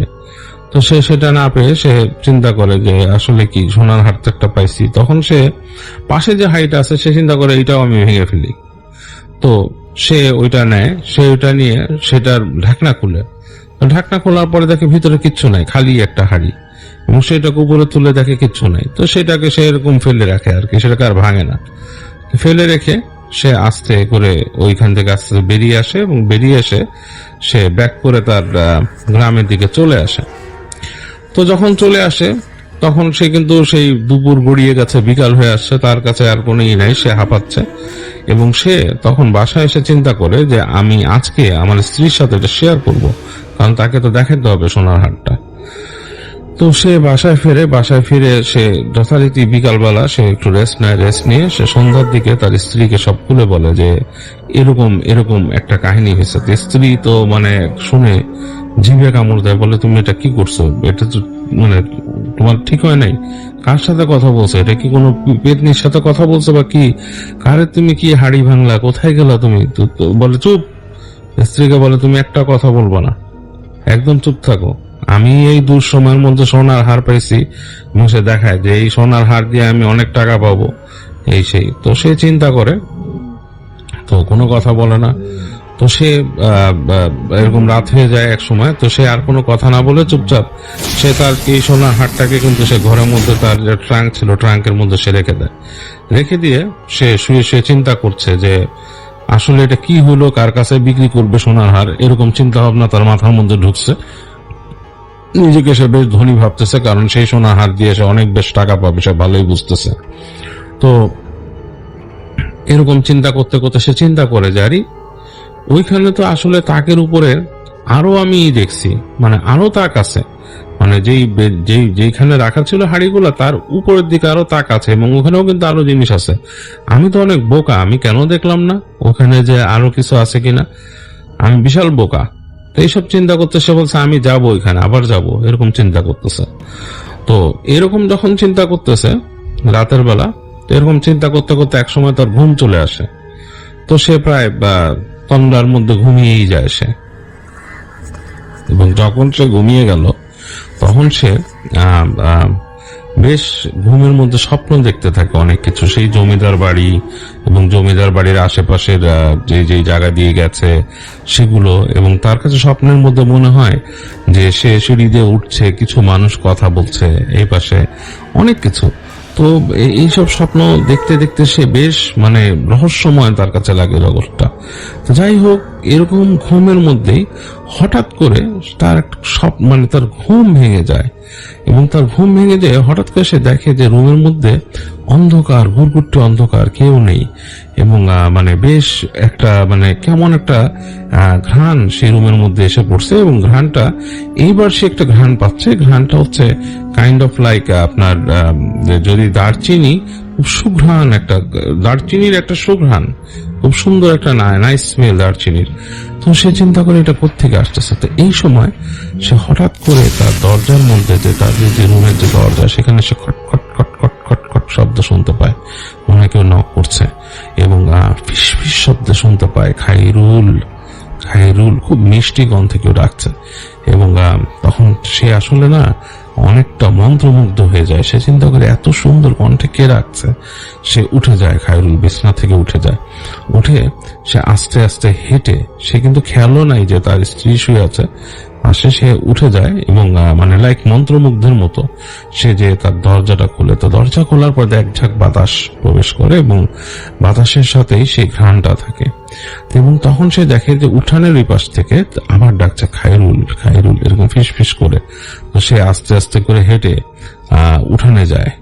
তো উঠানে যখন যায় সে দেখে যে তখন একটু সামনে সেই নারী মূর্তি একটা দাঁড়িয়ে আছে, এবং সে দেখে যে একটু ডিফারেন্ট, মানে যেরকম নারী মূর্তি সে দেখেছিল গতবার, এইরকম কিন্তু নারী মূর্তি না, এবার দেখে মনে হচ্ছে ডিফারেন্ট নারী মূর্তি দাঁড়িয়ে আছে। তো সে খায়রুল আরো সামনে যায়, এবং ওই দিন আকাশে চাঁদ ছিল, এবং সেই চাঁদের আলোতে সে হঠাৎ করে খেয়াল করে যে একটা অসম্ভব সুন্দর নারী মূর্তি দাঁড়িয়ে আছে চাঁদের আলোতে, এবং মানে অসাধারণ সুন্দরী একজন নারী মূর্তি তার সামনে দাঁড়িয়ে আছে। এবং খায়রুল আসলে তার বোধ শক্তি সে লোপ পায়। তো দেখে যে সেই নারী মূর্তিটা হেসে দেয়, হেসে দিয়ে বলে, কিরে খায়রুল, তুই আমাকে দেখে ভয় পেয়ে গেলি? তুই তো গতবার বেশ ভয় পাইছিলি, আজকে ভয় পাচ্ছিস না? বলে যে, তখন সে খায়রুল থতমত খেয়ে যায়, বলে কি আপনি কে? সে এবার তুমি না বলে আপনি কে? বলে যে আমি হচ্ছি সেই যে তোর সাথে কথা বললাম, তোকে পাঠালাম জমিদার বাড়িতে, কিন্তু তুই তো অন্য কাজ করলি। তোকে আমি বলছিলাম যে শুধু একটা হাড়ি ভেঙে আসবি, তো 2টা হাড়ি ধরলি কেন তুই? বলে যে আমি আসলে বুঝতে পারি নাই, আমি আসলে মনে করছিলাম। বলে আচ্ছা যাক, বুঝতে পারছি তোর অনেক কিছু চাহিদা আছে, তুই আরো অনেক কিছু চাস। বলে হ্যাঁ। তখন সে বলে হ্যাঁ আমি চাই। বলে তাহলে তুই যদি চাস তাহলে তোকে আবার যেতে হবে জমিদার বাড়িতে। বলে আমি আবার জমিদার বাড়িতে যাবো? বলে হ্যাঁ, গেলে অনেক কিছু পাবি, তার সাথে একটা এক্সট্রা জিনিস পাবি। বলে কি? আমি তোকে বিয়ে করব। এটা বলাতে খায়রুলের মনে হলো যে খায়রুল মানে পুরো মানে তার শরীরে একটা মানে শিহরণ বিদ্যুৎ খেলে গেল। সে চিন্তা করলো জারি মানে মানে সে আসলে হারিয়ে ফেলেছে নিজেকে। এত সুন্দরী নারী আমাকে বিয়ে করবে, তার কিন্তু বউ আছে, সে ওইটাও ভাবছে না। তো খায়রুল বেশ মানে অন্যরকম একটা জগতে বলে হ্যাঁ, তুই কিন্তু ওখানে গেলে অনেক কিছু পাবি, অনেক সম্পদের মালিক হবি, আর তুই আমাকেও বিয়ে করতে পারবি। তখন বলে যে এটা এই যে এখন যে দেখছিস তুই আমি কিন্তু আমাকে আসল চেহারা দেখছিস, আগে কিন্তু আমাকে আমার আসল চেহারা দেখিস নাই। তো খায়রুল বলে তো আমি কি করব? বলে যে এই যে সামনে যে অমাবস্যা আছে সেই রাতের বেলা যাবি, এবং তার আগে 3টা রাত তুই তাকে একটা বাজে রিচুয়াল করতে বলে, মানে খুব বাজে একটা রিচুয়াল করতে বলে, খুব নোংরা, সেটা আমি বলবো না, আমি যদিও লেখা পেয়েছি বাট আমি সেটা বলবো না। তো বলে যে এইটা করবি তুই, এবং তুই মানে 3য় দিনে অমাবস্যা হবে তখন তুই সেখানে যাবি। তো সেখানে যে তুই যে রুমটায় গেছিলি সেই রুমটায় যাবি না, তার পাশের রুমটাতে যাবি। তার পাশের রুমটাতে যাবি, পাশের রুমটাতে গেলে তুই দেখবি যে ওই রুমে আর কোনো ফিতা বাঁধা নাই। ওই রুমের দরজার মধ্যে একটা সুতা দিয়ে একটা কাগজ বাঁধা, ওইটা ছিঁড়বি। ওইটা ছিঁড়ে ওই রুমে ঢুকবি। ঢুকে যে সেই রুমের মধ্যে একটা এরকম একটা হাঁড়ি পাবি, এবং সেই হাঁড়িটাকে ভেঙে দিবি, এবং ভেঙে দেওয়ার পর তুই আরো কিছু পাবি, এবং তারপরে তোকে আমি মেন যে যা দেওয়ার আমি তোকে দেওয়ার ব্যবস্থা করব। তো খায়রুল শুনে শুনে খুবই মানে সে মানে উদ্গ্রীব হয়ে যায়। নানি বলে আমি চলে যাই, হ্যাঁ আমি তোর সাথে পরে কথা বলবো। বলে দেখে যে হেঁটে হেঁটে সে মিলিয়ে গেল, দরজার বাইরে চলে গেল। খায়রুল অনেকক্ষণ তাকিয়ে থাকে সেই গেটের দিকে, মেন যেখান থেকে তার বাসার যে মূল যে মানে একটা যাওয়ার যে দরজা সেটা দিয়ে বেরিয়ে গেছে। খায়রুল অনেকক্ষণে মন্ত্রমুগ্ধের মতো, এবং সে ফিরে আসে। যাই হোক, খায়রুল এই কয়টা দিন মানে নেক্সট অমাবস্যা আসা পর্যন্ত বেশ পাগলের মতো হয়ে যায়। সে কারোর সাথে কথা বলে না, কিচ্ছু করে না, সে শুধু চিন্তা করে। এবং এর মধ্যে সে যেটা করেছে যে সে তার থেকে মানে ওখান থেকে সে বেরিয়ে গেছে পাশের আরেক গ্রামে, যে সে তার সোনার হার বিক্রি করার কথা বলেছে, এবং সেখানে সে কিছু টাকা পয়সা তার থেকে মানে ব্যবস্থার করে কথা বলে আসছে। কারণ সোনার হারটার যে দাম হয় সেই অনুযায়ী টাকা তাকে দিবে না ওই লোক, সেই লোকের আরো টাকা লাগবে। তো সে একটা ব্যবস্থা করে সে আসছে, যে একটা দরদাম করে যে সে পাবে। তো এবং সে আরো মানুষের কাছ থেকে ধারও নিছে। সে ওই মানুষকে বলে যে আমার এরকম পূর্বপুরুষের এক হার পাইছি, এবং আমি সেটা বিক্রি করে টাকা পাবো। তো এরকম করে সে চলে আসে। আসার পরে সে এই কয়েকদিন খুব উদ্গ্রীব হয়ে থাকে, কিছু টাকা সে আছে হাতে আসছে, এবং সে প্রতিদিন এক্সপেক্ট করে যে সে নারী মূর্তির সাথে দেখা করবে। কিন্তু যেটা হয়, প্রতিদিন রাতেই সে তার বাসার আশেপাশে এরকম হাসির শব্দ শুনে, কিন্তু সে কাউকে দেখে না। তো যাই হোক, এরকম সময় যে অমাবস্যা চলে আসলো, তার আগে 3 দিন 3 রাতে সে কি করে, সেই নোংরা রিচুয়াল করে একটা, খুবই নোংরা, এটা আমি বলবো না। যাই হোক, সে সেই রিচুয়ালটা পালন করে যে 3য় দিন যে অমাবস্যার রাত হয় সেদিন সে সেই জমিদার বাড়িতে চলে যায়। এবং জমিদার বাড়িতে যে সে যখন যাচ্ছে, এইবার কিন্তু রাত, এবার একেবারে অমাবস্যার রাত, এবং চাঁদ নেই আকাশে। হেঁটে সেই প্রাঙ্গণে ঢোকার পরে তার কাছে বেশ খা লাগতে থাকে, এবং দেখে যে মানে অন্ধকার জমিদার বাড়িটা ছেয়ে আছে। প্রত্যেকটা মানে যে দরজা জানালাগুলো দূর থেকে দেখা যাচ্ছে, মনে হচ্ছে সেগুলো থেকে তাকিয়ে আছে তার দিকে। তো সেগুলো দেখেও খায়রুলের মনটা ছ্যাঁত করতে থাকে, এদিকে তার লোভ তাকে পেয়ে বসছে। তো খায়রুল আস্তে আস্তে হেঁটে সিঁড়িতে যায়। সিঁড়িতে উঠে সে যখন নাকি মূল প্রাঙ্গণে পা রাখছে, তখন সে ওইখানে একটা মানে পুরুষ কণ্ঠে, মানে ভারী পুরুষ কণ্ঠে শুনে, কে এখানে? তো খায়রুলের সারা শরীরের লোম দাঁড়িয়ে যায়। খায়রুল চিন্তা করে কে কে এরকম বললো। সে চুপ করে থাকে, কোনো উত্তর দেয় না। তারপর দেখে কোনো শব্দ নেই, ফিসফাস মানে সেই মানে বাতাসের শব্দ, শুধু ফিসফিস বাতাসের শব্দ চারিদিকে, আর কোনো শব্দ নেই। খায়রুল চুপচাপ দাঁড়িয়ে থাকে, এবার ভাবে সে চলে যাবে কিনা। তখন সে তার কানের কাছে ফিসফিস কণ্ঠে সেই নারী মূর্তির কণ্ঠ শুনে যে খায়রুল যাও। খায়রুল তখন আবার এগিয়ে যায়, কোনো কথা বলে না, এবং হাঁটতে হাঁটতে সে অন্ধকারের মধ্যে কিন্তু সে ঠাউর করতে পারে না কোথায় কি, এবং সে তখন তার সেই ব্যাটারি কমে যাওয়া টর্চ লাইটটা সে বের করে সে আস্তে আস্তে সে লাইট মেরে সে সিঁড়ি খুঁজে বের করে এবং আস্তে আস্তে যায়। এবং তার কাছে যথেষ্ট ভুতুড়ে মনে হচ্ছিল পরিবেশটা, এবং সে যেতে যেতে একটা সময় সেই কামরায় চলে আসে, এবং সে সেকেন্ড কামরায়, সে যেখানে সে কামরার যেই সেকেন্ড রুমটা আর কি, সেটার কাছে যায়। সে দেখে ঠিকই সেখানে একটা কাগজের মতো বাঁধা সুতলি দিয়ে, এবং সে সেখানে সেই সুতলিটা খুলে সে রুমে ঢুকে। যথারীতি সেরকম বোটকা গন্ধ এবং সেইখানেও সে দেখে একটা বেদির উপরে এইভাবে করেই একটা এরকম হাঁড়ি রাখা আছে। ওখানে একটা হাঁড়ি রাখা, দুটো না, একটা। এবং সে দেখে সে হাঁড়িটা ওরকম সামনে করা, মানে ওই যে ময়দার মতো দিয়ে লাগানো আর কি, মানে আটা ময়দা যেরকম মানুষ মথে রাখে ডো বানিয়ে, সেরকম করে এটা বন্ধ করা। তো খায়রুল সুন্দর করে হাঁড়িটা তুলে সে দেখে যে নিচে যথারীতি এইবার দেখে যে স্বর্ণের একটা বালা, মানে সে সময়কার দেখা যেত পুরোনো আমলে জমিদাররা এক ধরনের বালা পড়তো, সেরকমটা স্বর্ণের বালা। সেখানে সেই বালাটা সে নিয়ে সে হাঁড়িটাকে একটা আছাড় মারে, ছেলে ভেঙে দেয়। হাঁড়িটাকে আছাড় মেরে ভাঙার পরে তার কাছে মনে হলো সারা বাড়িতে একটা মানে কোলাহল শুরু হলো, লাইক মনে হচ্ছে যে কানা ঘুষা শুরু করে দিল কেউ। তো এরকম একটা শব্দ মনে হয় যে কেমন মানে কোন একটা অপরাধ করলে কোনো জায়গায় যদি অনেক মানুষই অপরাধ দেখে, সেরকম একটা অবস্থা। এবং খায়রুল সে ভয় পেয়ে যায় এবং সে দ্রুত সেখান থেকে উঠে বের হয়ে দৌড় দিয়ে, এবং সে তখন শুনতে পায় মনে হচ্ছে যে সেই বাসার মধ্যে থেকে মানে মানুষ গজগজ করছে, এরকম মানে মানুষের কণ্ঠ, এবং মনে হচ্ছে যে অনেক মানুষ কথা বলছে। খায়রুল আর কিছু সহ্য না করতে পারে, সে দৌড় মারে সিঁড়ি দিয়ে, এবং সিঁড়ি দিয়ে যখন দৌড় দেয় তখন সে পিছন থেকে হাসির শব্দ শুনছে, এবং হাসির শব্দটা নারী কণ্ঠের একটা হাসির শব্দ, তার সাথে মনে হচ্ছে একটা পুরুষও হাসছে। এবং খায়রুল দৌড়াচ্ছে, খায়রুলের কোনো খেয়াল নেই।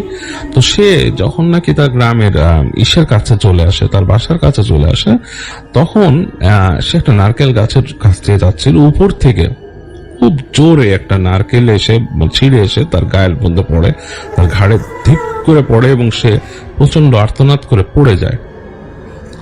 যখন পড়ে যায় তখন সে মানে জ্ঞান হারিয়ে ফেলছে আর কি, মানে তার অবস্থা এরকম। তো সেই সময় সে দেখে যে তার সামনে কেউ হেঁটে আসছে, এবং হেঁটে যে আসছে দুইজন, মানে একটা নারীর পা দেখতে পাচ্ছে, কিন্তু পাটা বাঁকানো পা আসছে, মানে সে শুধু এইভাবে দেখছে, এবং তার সাথে আরেকটা পুরুষের পা দেখছে। সে এক জোড়া পা আর কি এরকম আসছে তার দিকে, দুই জোড়া পা আসছে, একটা পা বাঁকা, নারীর পাটা বাঁকা। তো এরকম দেখতে সে মানে হুঁশটা চলে যাবে, সে চিৎকার করা শুরু করে, সে আর কোনো করে না, তো আর তার কিছু খেয়াল নেই। তো এই সময় সে আসলে জ্ঞান হারিয়ে ফেলে, এবং পরবর্তীতে সে নিজেকে তার বাসায় ফাইন্ড আউট করে তখন দিনের বেলা, এবং সে প্রচন্ড ভয় পাচ্ছে, তার শরীরে অনেক জ্বর। এবং সে জিজ্ঞেস করে, তখন দেখে যে তার স্ত্রী তার সামনে আছে। স্ত্রীকে জিজ্ঞেস করে যে আমার কি হয়েছে। তার স্ত্রী বলে আপনি চুপ থাকেন, কথা বলবেন না। তো স্ত্রীর মুখ থমথম করছে। স্ত্রীটাকে অনেক মানে প্রচন্ড মানে তার উপর খুব রাগ। এবং তারপরে খায়রুল খেয়াল করে যে রুমে তাদের ঘরে খুব বৃদ্ধ একজন আলেম প্রবেশ করে। তার স্ত্রী দরজা খুলে দেয়, সালাম দেয়, তিনি আসেন, এসে বলেন যে এই হচ্ছে আপনার স্বামী। বলে হ্যাঁ। তো তিনি তখন খায়রুলের দিকে কঠোর চোখে তাকান, কঠোর চোখে তাকিয়ে বলেন যে তোর মতো লোভী দুষ্ট লোক আমি খুব কম দেখেছি, আর তার কথা আমি কম শুনেছি। তুই জানিস তুই কি করেছিস? বলে যে কি? খায়রুল চুপ করে থাকে, কিছু বলতে পারে না। বলে কি করছি আমি? বলে তুই যে লোভে পড়ে যেগুলো কাজটা করছিস সেটা খুব খারাপ, আমি তোর বোর কাছে শুনছি। তখন সে তার ওয়াইফকে মানে খায়রুলের ওয়াইফকে তিনি বলেন যে মা আপনি পানি নিয়ে আসেন, ওর অবস্থা তো আসলেই খারাপ, ওর অবস্থা আরো খারাপ হবে, আমি ওকে পানি পড়ে দিয়ে যাচ্ছি আর আমি ট্রিটমেন্ট দিচ্ছি, এটা ওকে পালন করতে বলেন। কিন্তু লোভে পড়ে যা করছে এটাতে ও মনে হয় না ভালো হবে। তো যাই হোক, তিনি খায়রুলকে তখন বলেন যে তুই যে গেলি ওখানে, তুই কি করে বলছেন, কারণ তিনি খায়রুলকে খুব বাজে মানুষ হিসেবে জানছেন। বলতেছে তুই যে ওখানে গেলি, ওই বাড়িতে আমার বাবার সময়, আমার বাবা ছিলেন বড় আলেম, তিনি ওই জমিদারের বাড়িতে ভয়ঙ্কর দুটা জিনকে আটকায় রাখছিল ওইখানে, একটা পুরুষ জিন একটা নারী জিন, এবং মানে তারা ওইখানে ছিল এবং আরো তাদের সাঙ্গপাঙ্গ একটা জিন ছিল এবং তারা খুব খারাপ খারাপ খারাপ ছিল সেখানে, এবং তারা অনেক ক্ষতি করত মানুষের।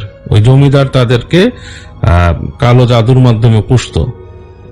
তো জমিদাররা একসময় এখান থেকে চলে যায়, কিন্তু সেই জিনরা যায় না এবং তারা মানুষকে অত্যাচার করতে থাকে। তো সেখানকারই একজন আলেমের রিকোয়েস্টে আমার বাবা সেখানে যায় এবং তিনি সেই জিন দুটাকে বন্দি করেন, বন্দি করে তিনি ওখানে আটকায় রেখে আসেন। কোনোভাবে সেই জিনদেরই একজন সাঙ্গতকে লোভ দেখায় ওখানে নিয়ে যায় এবং নিয়ে যেয়ে তাদেরকে মুক্ত করে, এবং তারা কিন্তু তোকে যা ক্ষতি করার করে দিছে, তোর কিন্তু ক্ষতি হবেই, তুই কিন্তু এটা থেকে বাঁচতে পারবি না, তুই পাগল হয়ে যাবি, এবং তোর ফ্যামিলি যাতে কিছু না হয় সেজন্য আমি দেখতেছি কি করা যায়। যাই হোক, ওই আলেম তখন ইসের জন্য, খায়রুলের জন্য পানি পড়ে দেন এবং দোয়া দুরুদ দেন এবং খায়রুলকে বলে তুই ভালো হয়ে যা, তুই চিন্তা কর, ভালো হ, তবা কর, এরকম লোভ আর কোনোদিন করবি না। যাই হোক, তো তিনি এরকম দোয়া পড়েন এবং বলেন খায়রুলের স্ত্রীকে যে মা আমি প্রায় আসবো, এসে দেখি ওকে কিভাবে কি করা যায়। তো যাই হোক, খায়রুল কিন্তু আসলে আস্তে ধীরে সে বিভিন্ন সময় বিভিন্ন রকমের জিনিস দেখতে থাকে এবং আস্তে আস্তে সে পাগলে রূপান্তরিত হয়, এবং পাগলে রূপান্তরিত হয়ে একদিন সে, তাদেরই একটা কুয়া ছিল, সেই কুয়াতে লাফ দিয়ে পড়ে মারা যায়, আত্মহত্যা করে।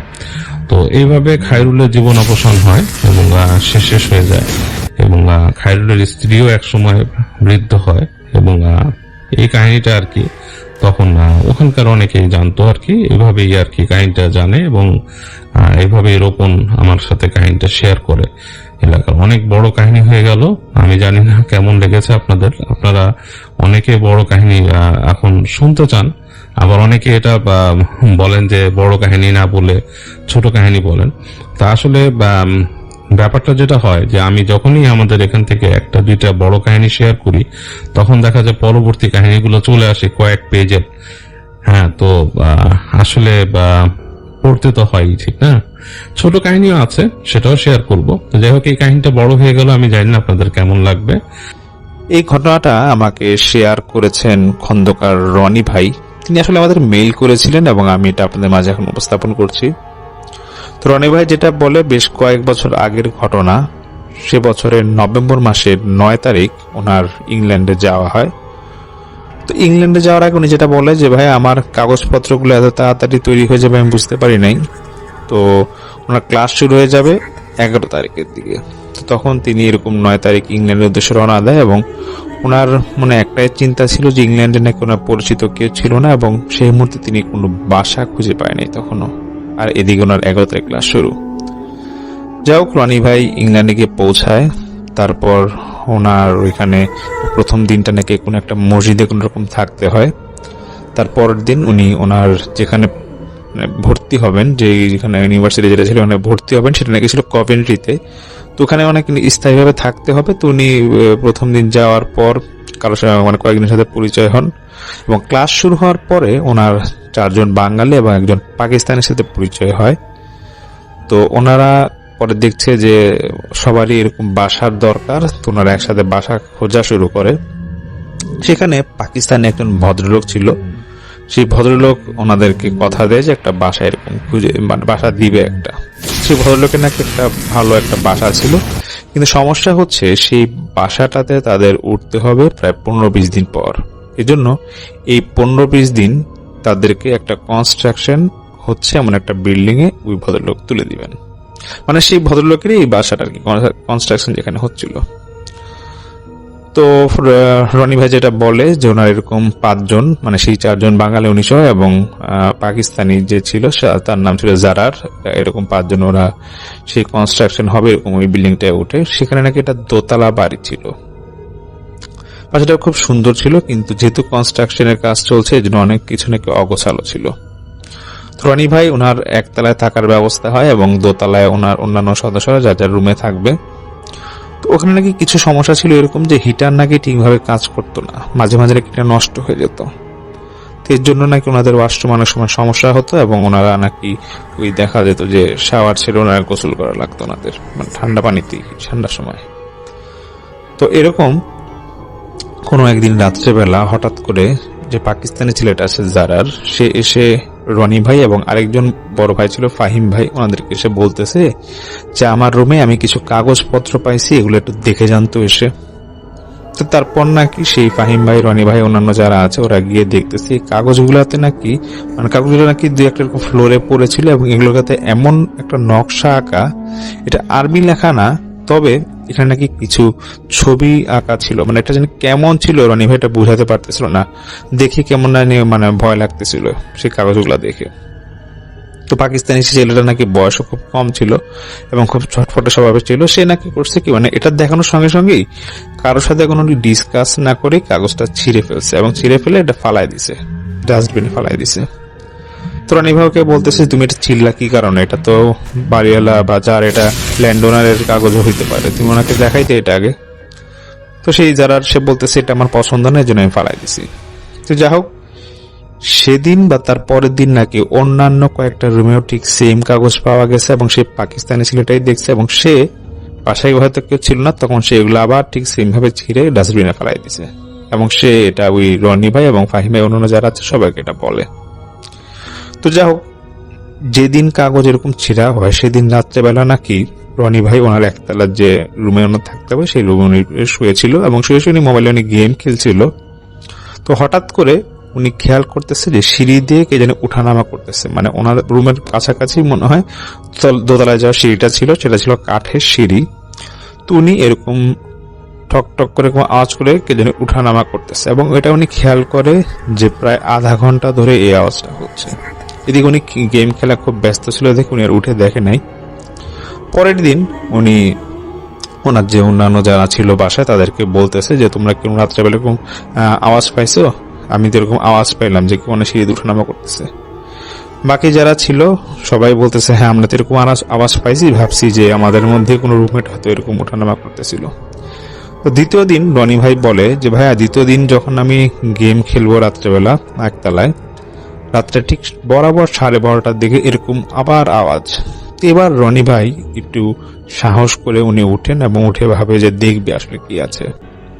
যখন উনি দেখতে যায় দেখে যে কিছুই নাই এবং কোনো কিছুই নাই, পুরোটা খালি। তো তখন তিনি আবার শুয়ে পড়ে। তৃতীয় দিন নাকি সেম যখন আওয়াজ, এবার বাসার সবাই উঠে এবং পুরো বাসা খোঁজা শুরু করে আসলে কি আছে, দেখতেছে কিছুই নাই।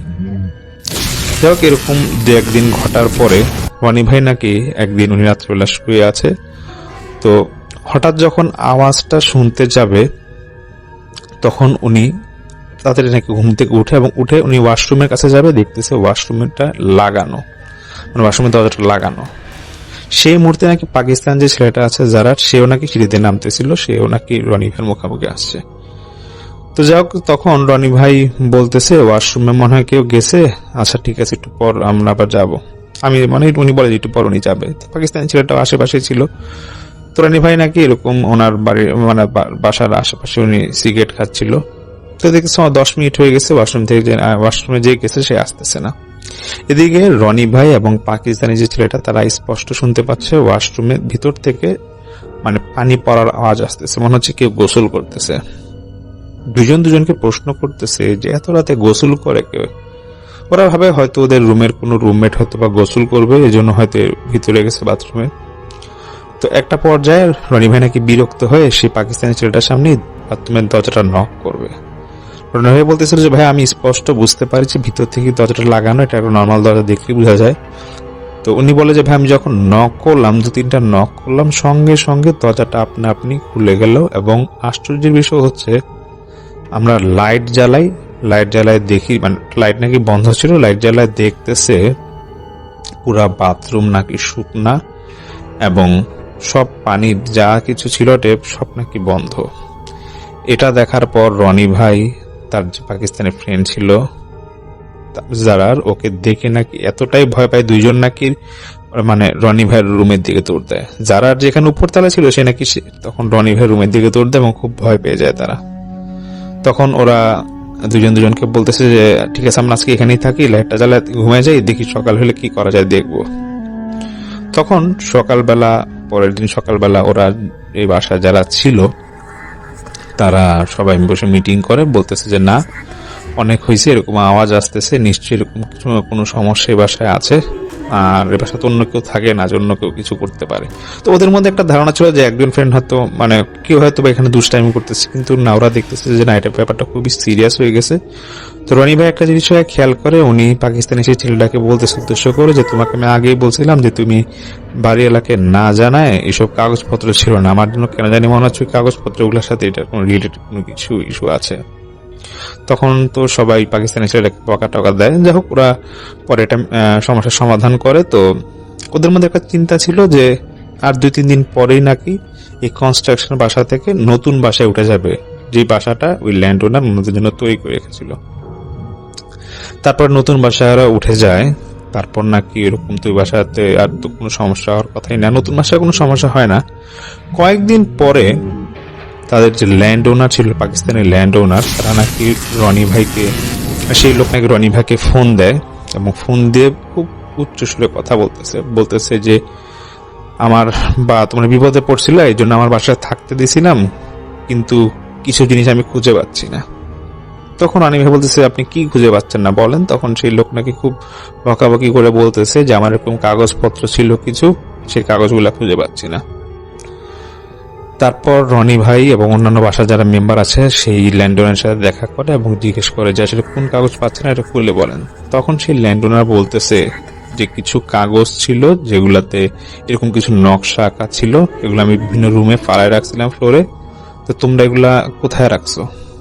তখন রনি সেই পাকিস্তানি ছেলেটার উদ্দেশ্য করে বলে, মানে ওদের সাথে যে রুমমেট যে ফ্রেন্ড ছিল তাকে উদ্দেশ্য করে বলতেছে যারা তুমি উত্তর দাও, তুমি কোথায় রাখছো? তখন সেই ছেলেটা বলতেছে যে আমি তো মনে করছি এগুলা এমনি ডাস্টবিন, মানে এগুলো নর্মালি এমনি ফালায় রাখছেন, এর জন্য এগুলো আমি ছিঁড়ে ডাস্টবিনে ফালাই দিছি। তখন সেই ল্যান্ড খুব খেপে গিয়ে বলতেছে যে তুমি এগুলো কি করছো? তো অনেক বকাবকি করতেছিল। তখন নাকি পাকিস্তানি সেই ছেলেটা বলতেছে আচ্ছা ঠিক আছে যান আঙ্কেল, আপনার যদি এটার খরচ দেওয়া লাগে আমি খরচ দিয়ে দিব। তখন ল্যান্ডওনারটা বলতেছে যে যেটা আমি আনছিলাম অনেক দূর থেকে অনেক কষ্ট করে, এটার খরচ কিন্তু তুমি কখনোই দিতে পারবা না, এটা যদি কোটি টাকা দিও এটার খরচ দিতে পারবা না। তখন সবাই একটু কৌতূহল বশত জিজ্ঞেস করে আঙ্কেল এটা সমস্যা কি, এটা কি হয়েছে, আপনি তো রাগরাগি করতেছেন, একটু বলেন, খুলে বলেন। তখন ল্যান্ডওনার বলে যে তোমরা আসার আগে, অনেক আগে এই কনস্ট্রাকশন হচ্ছে যে বাসাটা, এখানে একটা কাপল থাকতো, ওরা ইংল্যান্ডের অধিবাসী ছিল, তো ওরা ব্ল্যাক ম্যাজিক করতো। তো ব্ল্যাক ম্যাজিক যারা করতো, তো ওরা নাকি এরকম ব্ল্যাক ম্যাজিক করতে করতে একটা সময় এখানে ওদের লাশ পাওয়া যায় এবং কিভাবে ওরা মারা গেছে কেউ এরপরে আর বলতে পারে নাই। তো তারপর যারা এখানে ছিল এই বাসাটায় এবং আশেপাশে যারা ছিল, ওরা নাকি এরকম অনেক অদ্ভুত জিনিস এই বাসাটায় দেখতো, এর জন্য এই বাসাটা নাকি একসময় অনেকদিন খালি ছিল।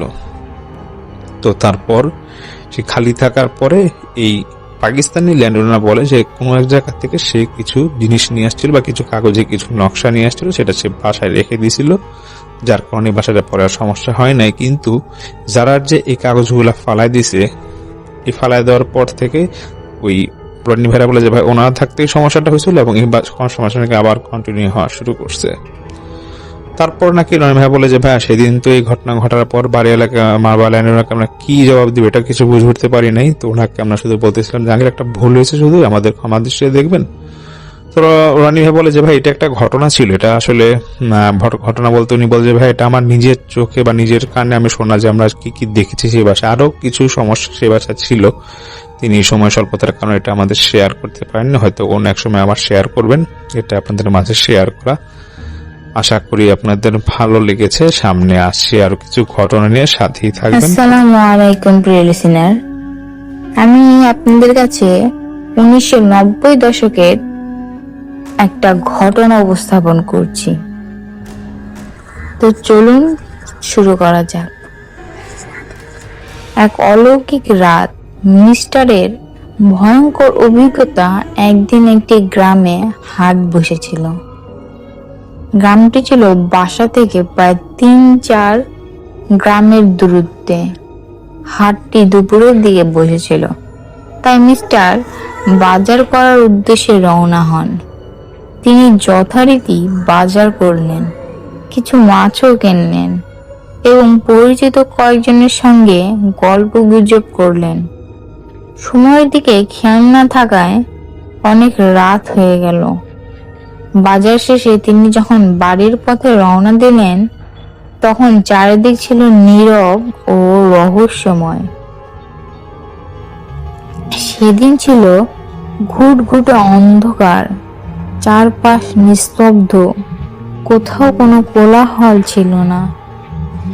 ফেরার পথে একটি খাল পড়ল। খালের পানি কোমর পর্যন্ত ছিল, আর জায়গাটি ছিল খুবই নির্জন। আশেপাশে কোনো লোকজনও ছিল না, কেবল মাঝে মাঝে পোকামাকড়ের শব্দ শোনা যাচ্ছিল। মিস্টার একটু দ্বিধায় পড়ে গেলেন, কারণ সাধারণত ওই খালে একটি নৌকা থাকতো, যেটি গ্রামের লোকজন পারাপারের জন্য ব্যবহার করত। কিন্তু সেদিন তিনি দেখলেন ঘাটে কোনো নৌকাই নেই। তিনি বেশ কিছুক্ষণ দাঁড়িয়ে মাঝিকে ডাকলেন, ও মাঝি, ও মাঝি, আছেন? কিন্তু কোনো সাড়া শব্দ পেলেন না। কয়েকবার ডাকলেও যখন কেউ উত্তর দিল না, তখন তিনি সিদ্ধান্ত নিলেন নিজেই পানিতে নেমে খাল পার হবেন। যেহেতু তিনি একজন শিক্ষিত ব্যক্তি এবং ভূত প্রেতে বিশ্বাস করতেন না, তাই তার ভয় পাওয়ার কোনো প্রশ্নই ছিল না। তিনি ধীরে ধীরে পানিতে নামলেন, কোমর পর্যন্ত পানি, তাই খুব একটা সমস্যাও হলো না। কিন্তু কিছু দূর এগোনোর পর হঠাৎ অনুভব করলেন তার পা যেন কিছু একটা ধরে ফেলেছে। প্রথমে তিনি ভেবেছিলেন হয়তো কোনো মাছ বা জলজ উদ্ভিদের শিকড় তার পায়ে লেগেছে, কিন্তু ধীরে ধীরে অনুভব করলেন এটি মোটেও স্বাভাবিক কিছু নয়, কারণ কারো শক্ত হাত যেন পায়ের চারপাশে পেঁচিয়ে ধরেছে। তিনি থমকে গেলেন, পা নাড়ানোর চেষ্টা করলেন, কিন্তু কিছু একটা যেন শক্ত করে ধরে রেখেছে। তিনি আতঙ্কিত না হয়ে তিনি জোরে পা ছাড়ানোর চেষ্টা করলেন। তখনও তিনি বুঝতে পারলেন এটি শুধু একজন নয়, বরং 2-3 জনের মতো কিছু অদৃশ্য শক্তি তাকে চেপে ধরেছে। অনেক সময় ধস্তাধস্তি তীব্র হয়ে গেল। মিস্টার নিজেকে ছাড়িয়ে নেওয়ার জন্য প্রাণপণে চেষ্টা করলেন। মনে হচ্ছিল কেউ যেন তাকে পানির নিচে টেনে নিয়ে যেতে চাইছে।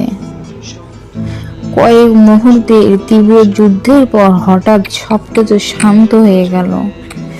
মিস্টার কোনো মতে নিজেকে মুক্ত করে খালের ওপারে উঠে এলেন। শরীরের প্রতিটি লোম দাঁড়িয়ে গিয়েছিল, কিন্তু তিনি নিজেকে সামনে নিয়ে দ্রুত হাঁটতে লাগলেন। বাড়ির কাছাকাছি এসে তার মনে পড়ল তিনি মাছগুলো খালেই ফেলে এসেছেন। তিনি আবার খালের দিকে ফিরে গেলেন। এবার তিনি বেশ সতর্ক ছিলেন, কিন্তু আশ্চর্যের বিষয় হলো তিনি কোনো বিপদ ছাড়াই মাছগুলো সংগ্রহ করতে পারলেন। তিনি দ্রুত বাড়িতে ফিরলেন। বাড়িতে ঢোকার পর পরিবারের লোকেরা দেখতে পেল তার শরীরে কাদা মাখা, কাপড় ভিজে একাকার। তার মা উদ্বিগ্ন হয়ে জিজ্ঞেস করলেন, কি হয়েছে তোমার? শরীর মুখ এমন কাদায় ভরে গেছে কেন? মিস্টার তখন তার পুরো ঘটনাটা খুলে বলে নাই, কিন্তু তার মা বুঝতে পারেন যে তার সাথে কিছু একটা তো হয়েছে। তাই তার মা তাকে ওই রাতে মাছটি খেতে দেন না। মিস্টার রাত্রে মাছ ছাড়া অন্য তরকারি দিয়ে ভাত খেয়ে ঘুমাতে গেলেন, কিন্তু মা তাকে নিয়ে খুব চিন্তিত ছিলেন। তাই তার মা তাকে বারবার দেখতে তার রুমে যাচ্ছিলেন। তার রুমের ভিতর দিয়ে আটকানো ছিল এবং জানালাও লাগানো ছিল। তার মা তাকে দরজার ফাঁক দিয়ে দেখছিল। তার রুমের জানলা একটুখানি খোলাই ছিল। তার মা তাকে আবার দেখতে এসে দেখলো সে তার রুমে নেই। তার মা চিল্লা পাল্লা শুরু করে দিল, লোকজনকে ডাকতে শুরু করলো, তার পরিবারের লোকজন। তখন সবাই তাকে খুঁজতে বের হলো, চারিদিকে হইচই করে গেল। অনেকক্ষণ খুঁজের পর একজন ধান ক্ষেতের উপর দাঁড়িয়েছিলেন। সে অনুভব করলেন তার পায়ের কাদার নিচে কোনো মানুষের অস্তিত্ব রয়েছে। সবাই ছুটে গেল তার দিকে। কাদামাটির নিচ থেকে সেই মানুষকে বের করা হলো। সবাই বুঝতে পারলেন এই সেই মিস্টার। তাকে দ্রুত বাড়িতে নিয়ে আসা হলো। পরিবারের লোকজন মিস্টারের অবস্থা দেখে আতঙ্কিত হয়ে পড়ল। মা কাঁপতে কাঁপতে জিজ্ঞেস করলেন, কি হয়েছিল? কিভাবে তুমি বদ্ধ ঘর থেকে বের হলে? মিস্টার ধীরে ধীরে চোখ খুলল, মুখে ভয়ের ছাপ। ফিসফিস করে বলল, ওরা তিনজন আমাকে জানালার সামান্য ফাঁক জায়গা দিয়ে বের করলো। তারপর তারা আমাকে নিয়ে আকাশে উড়িয়ে নিল। উপর থেকে আমি পুরো গ্রাম দেখতে পেলাম। তারপর কিছুক্ষণ পরেই দেখতে পাই অনেক লোকজন লাঠিসোঁটা নিয়ে আমাকে ডাকছে। তারপর আমার কিছু মনে নেই। তার কথা শুনে সবাই থমকে গেল, কিন্তু কেউ কিছু বলতে পারল না। শূন্য দৃষ্টিতেই তাকিয়ে রইল মিস্টারের দিকে। এরপর পরিবারের লোকজন সিদ্ধান্ত নিল তাকে হুজুরের কাছে নিয়ে যাবে। হুজুরের কাছে যাওয়ার পর হুজুর গভীর মনোযোগ দিয়ে মিস্টারের পুরো ঘটনাটা শুনলেন। এরপর তিনি বললেন, ভালো হয়েছে তোমরা সঙ্গে সঙ্গে নিয়ে এসেছো, না হলে পরে কোনো বড় সমস্যার সৃষ্টি হতো। এরপর তিনি মিস্টারকে একটি স্থানে বসিয়ে তার চিকিৎসা শুরু করলেন। কিছু সময় পর মিস্টার স্বাভাবিক হয়ে উঠলেন। হুজুর বললেন, এই সমস্যার একটা মীমাংসা করা দরকার, না হলে ওই জিনগুলো ভবিষ্যতে তোমাদের ক্ষতি করতে পারে। এজন্য আমি এখন মিস্টারের ওপর তাদের হাজির করব। এরপর হুজুর তার বিশেষ জ্ঞান ও বিদ্যা দিয়ে জিনদের ডাকতে শুরু করলেন। কিছুক্ষণ পর মিস্টার আস্তে আস্তে মিনমিন করে অস্পষ্ট কিছু কথা বলতে শুরু করলেন। তার দৃষ্টিভঙ্গি বদলে যেতে লাগলো। হুজুর তাকে জিজ্ঞেস করলেন, তোরা কয়জন? তাকে কেন কষ্ট দিচ্ছিস? মিস্টার প্রথমে কোনো উত্তর দিল না, কিন্তু হঠাৎই তার গলার স্বর বদলে গেল। এবার তার কণ্ঠ ভারী হয়ে উঠল এবং অদ্ভুত গম্ভীর আওয়াজ বের হলো। হুজুর এবার কড়া গলায় বললেন, তোরা কয়জন এবং কেন তাকে ক্ষতি করার চেষ্টা করছিস? মিস্টারের দেহ থেকে এবার গা ছমছম করা কণ্ঠে উত্তর হলো, আমরা তিনজন। সে যখন খাল পার হচ্ছিল তখন আমাদের গায়ের ওপর পা রেখে পার হচ্ছিল, তাই আমরা তার ক্ষতি করতে চেয়েছিলাম। আমরা তাকে আক্রমণ করলাম, কিন্তু সে আমাদের পাল্টা আক্রমণ করলো কোনো এক অজানা কারণে। আমরা তার সঙ্গে লড়াই করে শক্তিতে পেরে উঠছিলাম না। এরপর সে আমাদেরকে মারধর করে চলে গেল। কিছুক্ষণ পর সে আবার ফিরে এলো এবং আমাদের শরীরের উপর দিয়ে পা ফেলে চলে গেল। তখন আমরা রাগে ফুঁসতে থাকলাম। মাঝরাতে যখন সে ঘুমিয়েছিল, আমরা জানলা দিয়ে তাকে বের করে নিয়ে এলাম। আমাদের উদ্দেশ্য ছিল তাকে খালে ডুবিয়ে মেরে ফেলা, কিন্তু তখনই ফজরের আজান শুরু হয়ে যায়। তাই আমরা তাকে বাধ্য হয়ে একটি ক্ষেতের কাদার ভেতরে ডুবিয়ে রেখে আসি, যাতে সে কিছুক্ষণ পর মারা যায়। তখন হুজুর বললেন, তোরা পানিতে কেন ছিলি? জিনগুলো বলে, অনেক আগে আমাদেরকে একজন হুজুর বোতলবন্দি করে এই খালে ফেলে রেখে গিয়েছিল, তখন থেকেই আমরা এখানে। হুজুর বললেন, তোরা মুক্তি পেলি কিভাবে? এরপর জিনগুলো বলা শুরু করলো, একদিন দুইজন ছেলে এসে এই খালে বোতলটি পায় এবং তারা এটি খুলে ফেলে এবং অজান্তেই আমাদেরকে মুক্ত করে দেয়।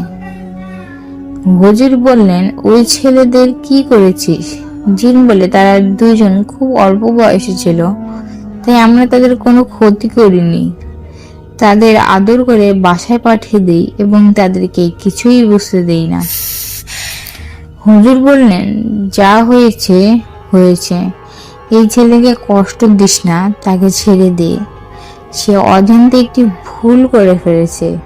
সে যদি জানতো এখানে তোরা থাকিস, তাহলে সে কখনোই এমন কাজ করতো না।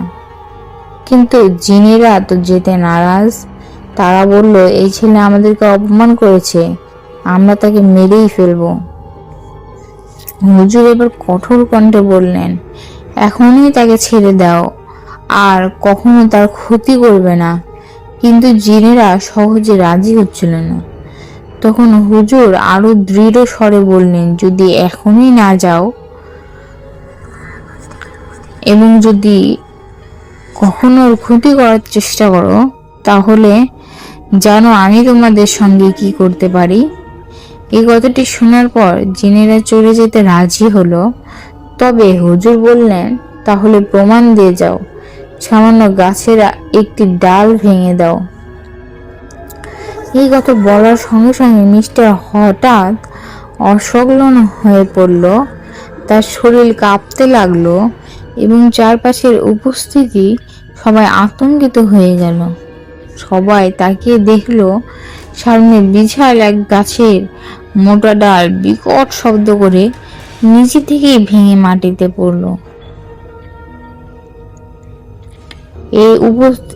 এই অলৌকিক ঘটনা উপস্থিত দেখে সবাই হতবাক হয়ে গেলেন। এরপরই মিস্টার হঠাৎ জ্ঞান হারিয়ে ফেললেন এবং মাটিতে লুটিয়ে পড়লেন। পরিবারের লোকজন তাকে ধরে ফেললেন এবং পানি ছিটিয়ে জ্ঞান ফেরানোর চেষ্টা করলেন। তো এই ছিল আমার ঘটনা। এখানে একজন লোক ছিল, সে লোকের নাম প্রকাশ করতে মানা করেছিল, তাই আমরা মিস্টার দিয়েছিলাম। তো কেমন লাগলো ঘটনাটি অবশ্যই কমেন্ট করে জানাবেন। আসসালামু আলাইকুম। আসসালামু আলাইকুম। আশা করি সবাই ভালো আছেন, সুস্থ আছেন। সবাই সব ঘটনা যারা যারা শুনলেন তাদেরকে আমি আমার অন্তরের অন্তঃস্থল থেকে ভালোবাসা ও অভিনন্দন জানাচ্ছি। আপনারা যারা আমাদের টপ ভূত এফএমে আবারও রেগুলার শ্রোতা হয়ে গেছেন, তারা একটু কমেন্ট করে আমাদেরকে জানিয়ে দেবেন। আমরা কিন্তু প্রতিনিয়ত আপনাদের চাহিদা অনুযায়ী সকল ভয়ঙ্কর বাস্তব ঘটনাগুলো কিন্তু আপনাদের সামনে তুলে ধরছি। বাংলাদেশে প্রত্যেকটা মানুষের সাথে, অনেক মানুষের সাথে এইরকম সকল ভয়ঙ্কর ঘটনা ঘটে যাচ্ছে। সেটা হোক ড্রাইভারের সাথে, সেটা হোক কোনো তান্ত্রিকের ছেলের সাথে, সেটা হোক কোনো তান্ত্রিকের সাথে, কবিরাজের সাথে, সেটা হোক কোনো শ্মশান ঘাটে। সেটা হোক কোনো বাসার ফ্ল্যাটের মধ্যে অনেকের সাথে অনেক ধরনের অলৌকিক এবং ভয়ঙ্কর ঘটনা ঘটে যাচ্ছে, এবং যাদের সাথে ঘটে যাচ্ছে তারা নতুন এক ভয়ঙ্কর অভিজ্ঞতা নিয়ে কিন্তু আমাদের সামনে আসছে এবং আপনাদের সামনে তাদের জীবনের সাথে ঘটে যাওয়া ঘটনাগুলো কিন্তু শেয়ার করছে। লিসেনার্স, আপনারা যারা যারা এইরকম সকল ঘটনাগুলো শুনতে চান, বাংলাদেশের বিভিন্ন মানুষের সাথে ঘটে যাওয়া বিভিন্ন রকম অলৌকিক ভয়ঙ্কর ঘটনাগুলো যদি আপনারা তাদের জীবনী শুনতে চান, তাহলে অবশ্যই আমাদের চ্যানেলটিকে সাবস্ক্রাইব করতে হবে। আমরা প্রতিনিয়ত আপনাদের জন্য এত সুন্দর সুন্দর ঘটনাগুলো আমরা কালেক্ট করি। কেন সুন্দর বলবো না বলেন? আমাদের ঘটনা, প্রত্যেকটা ঘটনা বাছাই করা, আর বাছাই করা ঘটনাগুলো স্পেশাল ঘটনা। আপনারা জানেন, আপনাদের কথা অনুযায়ী অনেকেই কমেন্ট করেছেন যে ভাই আমরা অ্যাম্বুলেন্সের ঘটনা চাই। আমি অ্যাম্বুলেন্সের ঘটনাও দিয়েছি।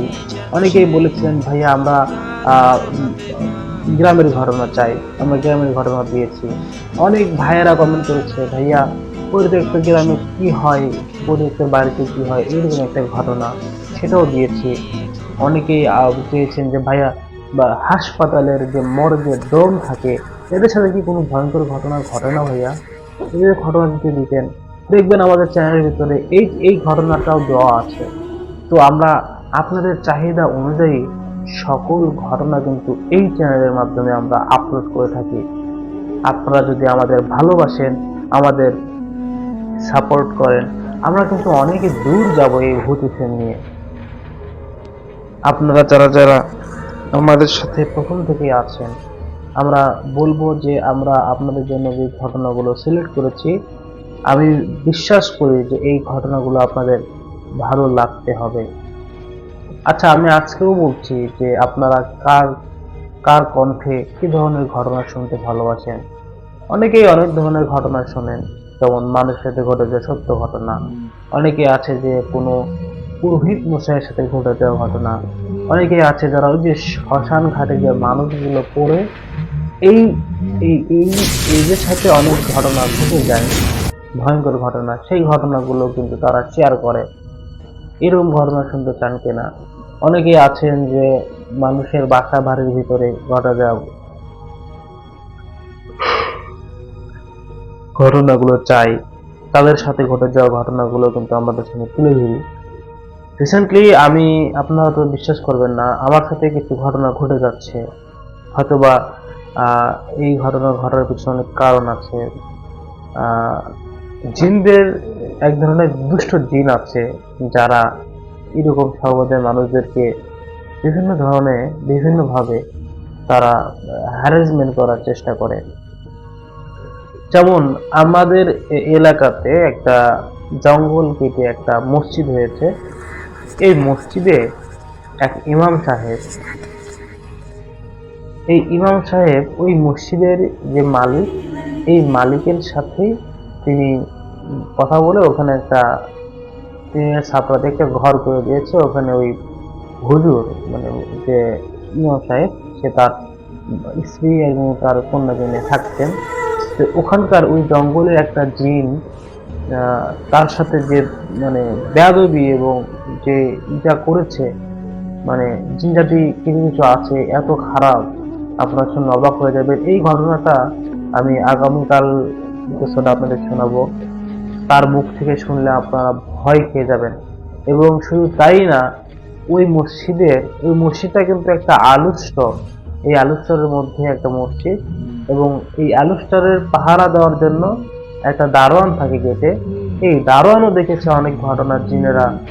যেমন আমাদের বগুড়া ছাতনা থেকে এশিয়ার মিষ্টি কিনে, ওই জিনেরা কিনে রাত 3টা 4টা এরকম দিকে ওই জানালা, ওই শ্রেণী থেকে নামে, তারা শ্রেণী থেকে নেমে ওই আলুস্টলের ভিতরে ঢুকে যায়। এরা এমন ভাবে পার হয়, ওরা সামনে আসতেই দারোয়ান বলে অটোমেটিক দরজা খুলে যায়, এবং তারা যে 3-4 জন ওই ঘরের ভিতরে, মানে আমাদের আলুস্টলের ভিতরে ঢুকে যে কোথায় চলে যায় তা কেউ ওই দারোয়ান আর দেখে না, হঠাৎ করে মিশে যায়। তা আমি জিজ্ঞেস করলাম যে ভাই আপনার কোনো ক্ষতি করেনি? বলছে না, আমার কোনো ক্ষতি করেনি, আমি দেখে চুপ থাকি। তো এর জীবনে ঘটনা আছে, আমি এতটুকুই আপনাদের শুনে দিলাম যে আগামীকাল কি ঘটনাটা আসতে পারে। যাই হোক, এই ছিল ঘটনা আজকে। সবাই ভালো থাকবেন, সুস্থ থাকবেন। দেখা হচ্ছে আবার নতুন কোনো ইমেল ঘটনায় বা নতুন কোনো এপিসোডে।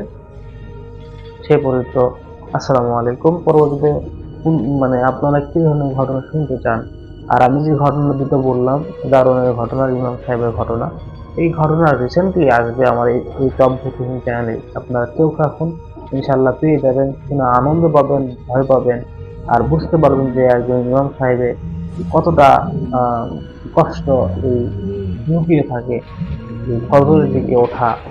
যাই হোক, সেটা বড় কথা না, আপনার তার মুখ থেকেই সম্পূর্ণ ঘটনা শুনতে পারবেন। বিদায় নিচ্ছি, আসসালামু আলাইকুম।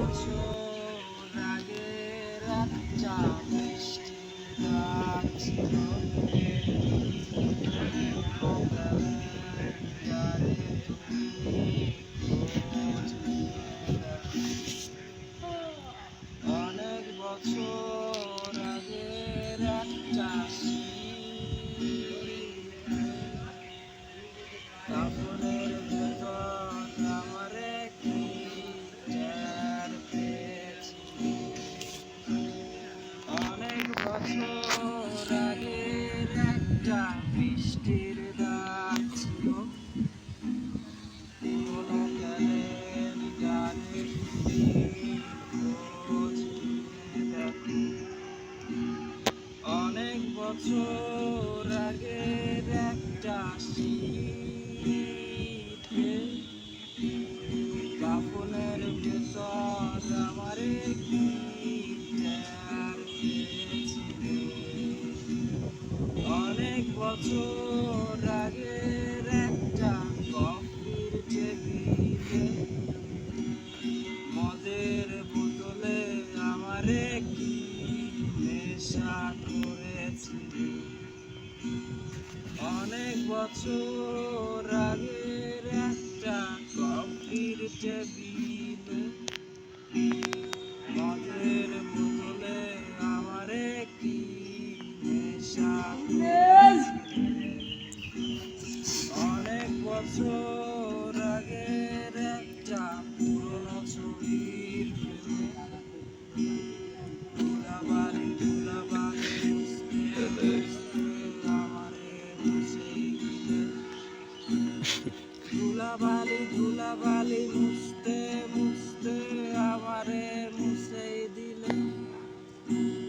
ধুলাবালি ধুলাবালি মুছতে মুছতে আমারে মুছেই দিলে।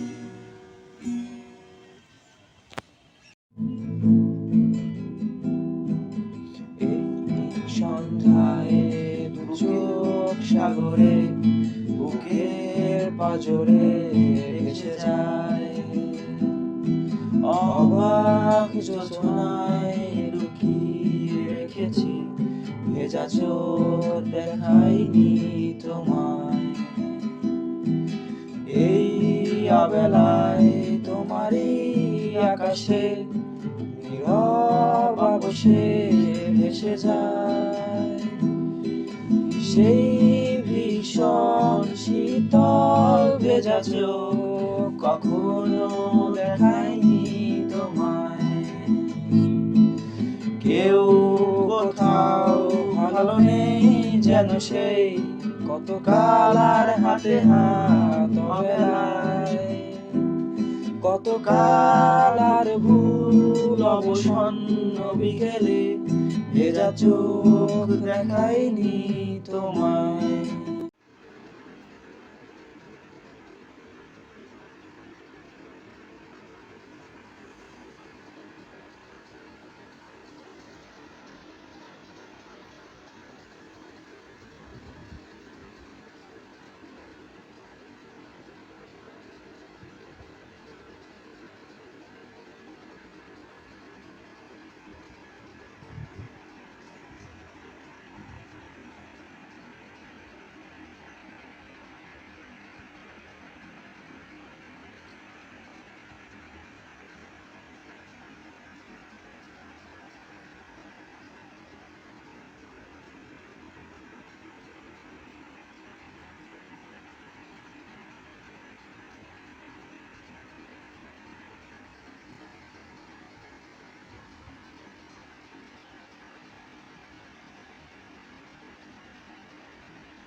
फुर्सत भी मेरी कभी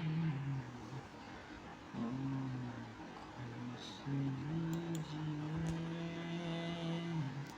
तेरी फुर्सत भी मेरी कभी आँखों से लीजिए आज की रात मज़ा उसका आँखों से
ছোট্ট একটা ঘটনায় আমরা যা মুক্তি ঘটনা যে আমাদের একটা লিসনার পাঠিয়েছেন এবং সেই ঘটনাটি করে শুনছি। ডিয়ার রাসেল ভাই,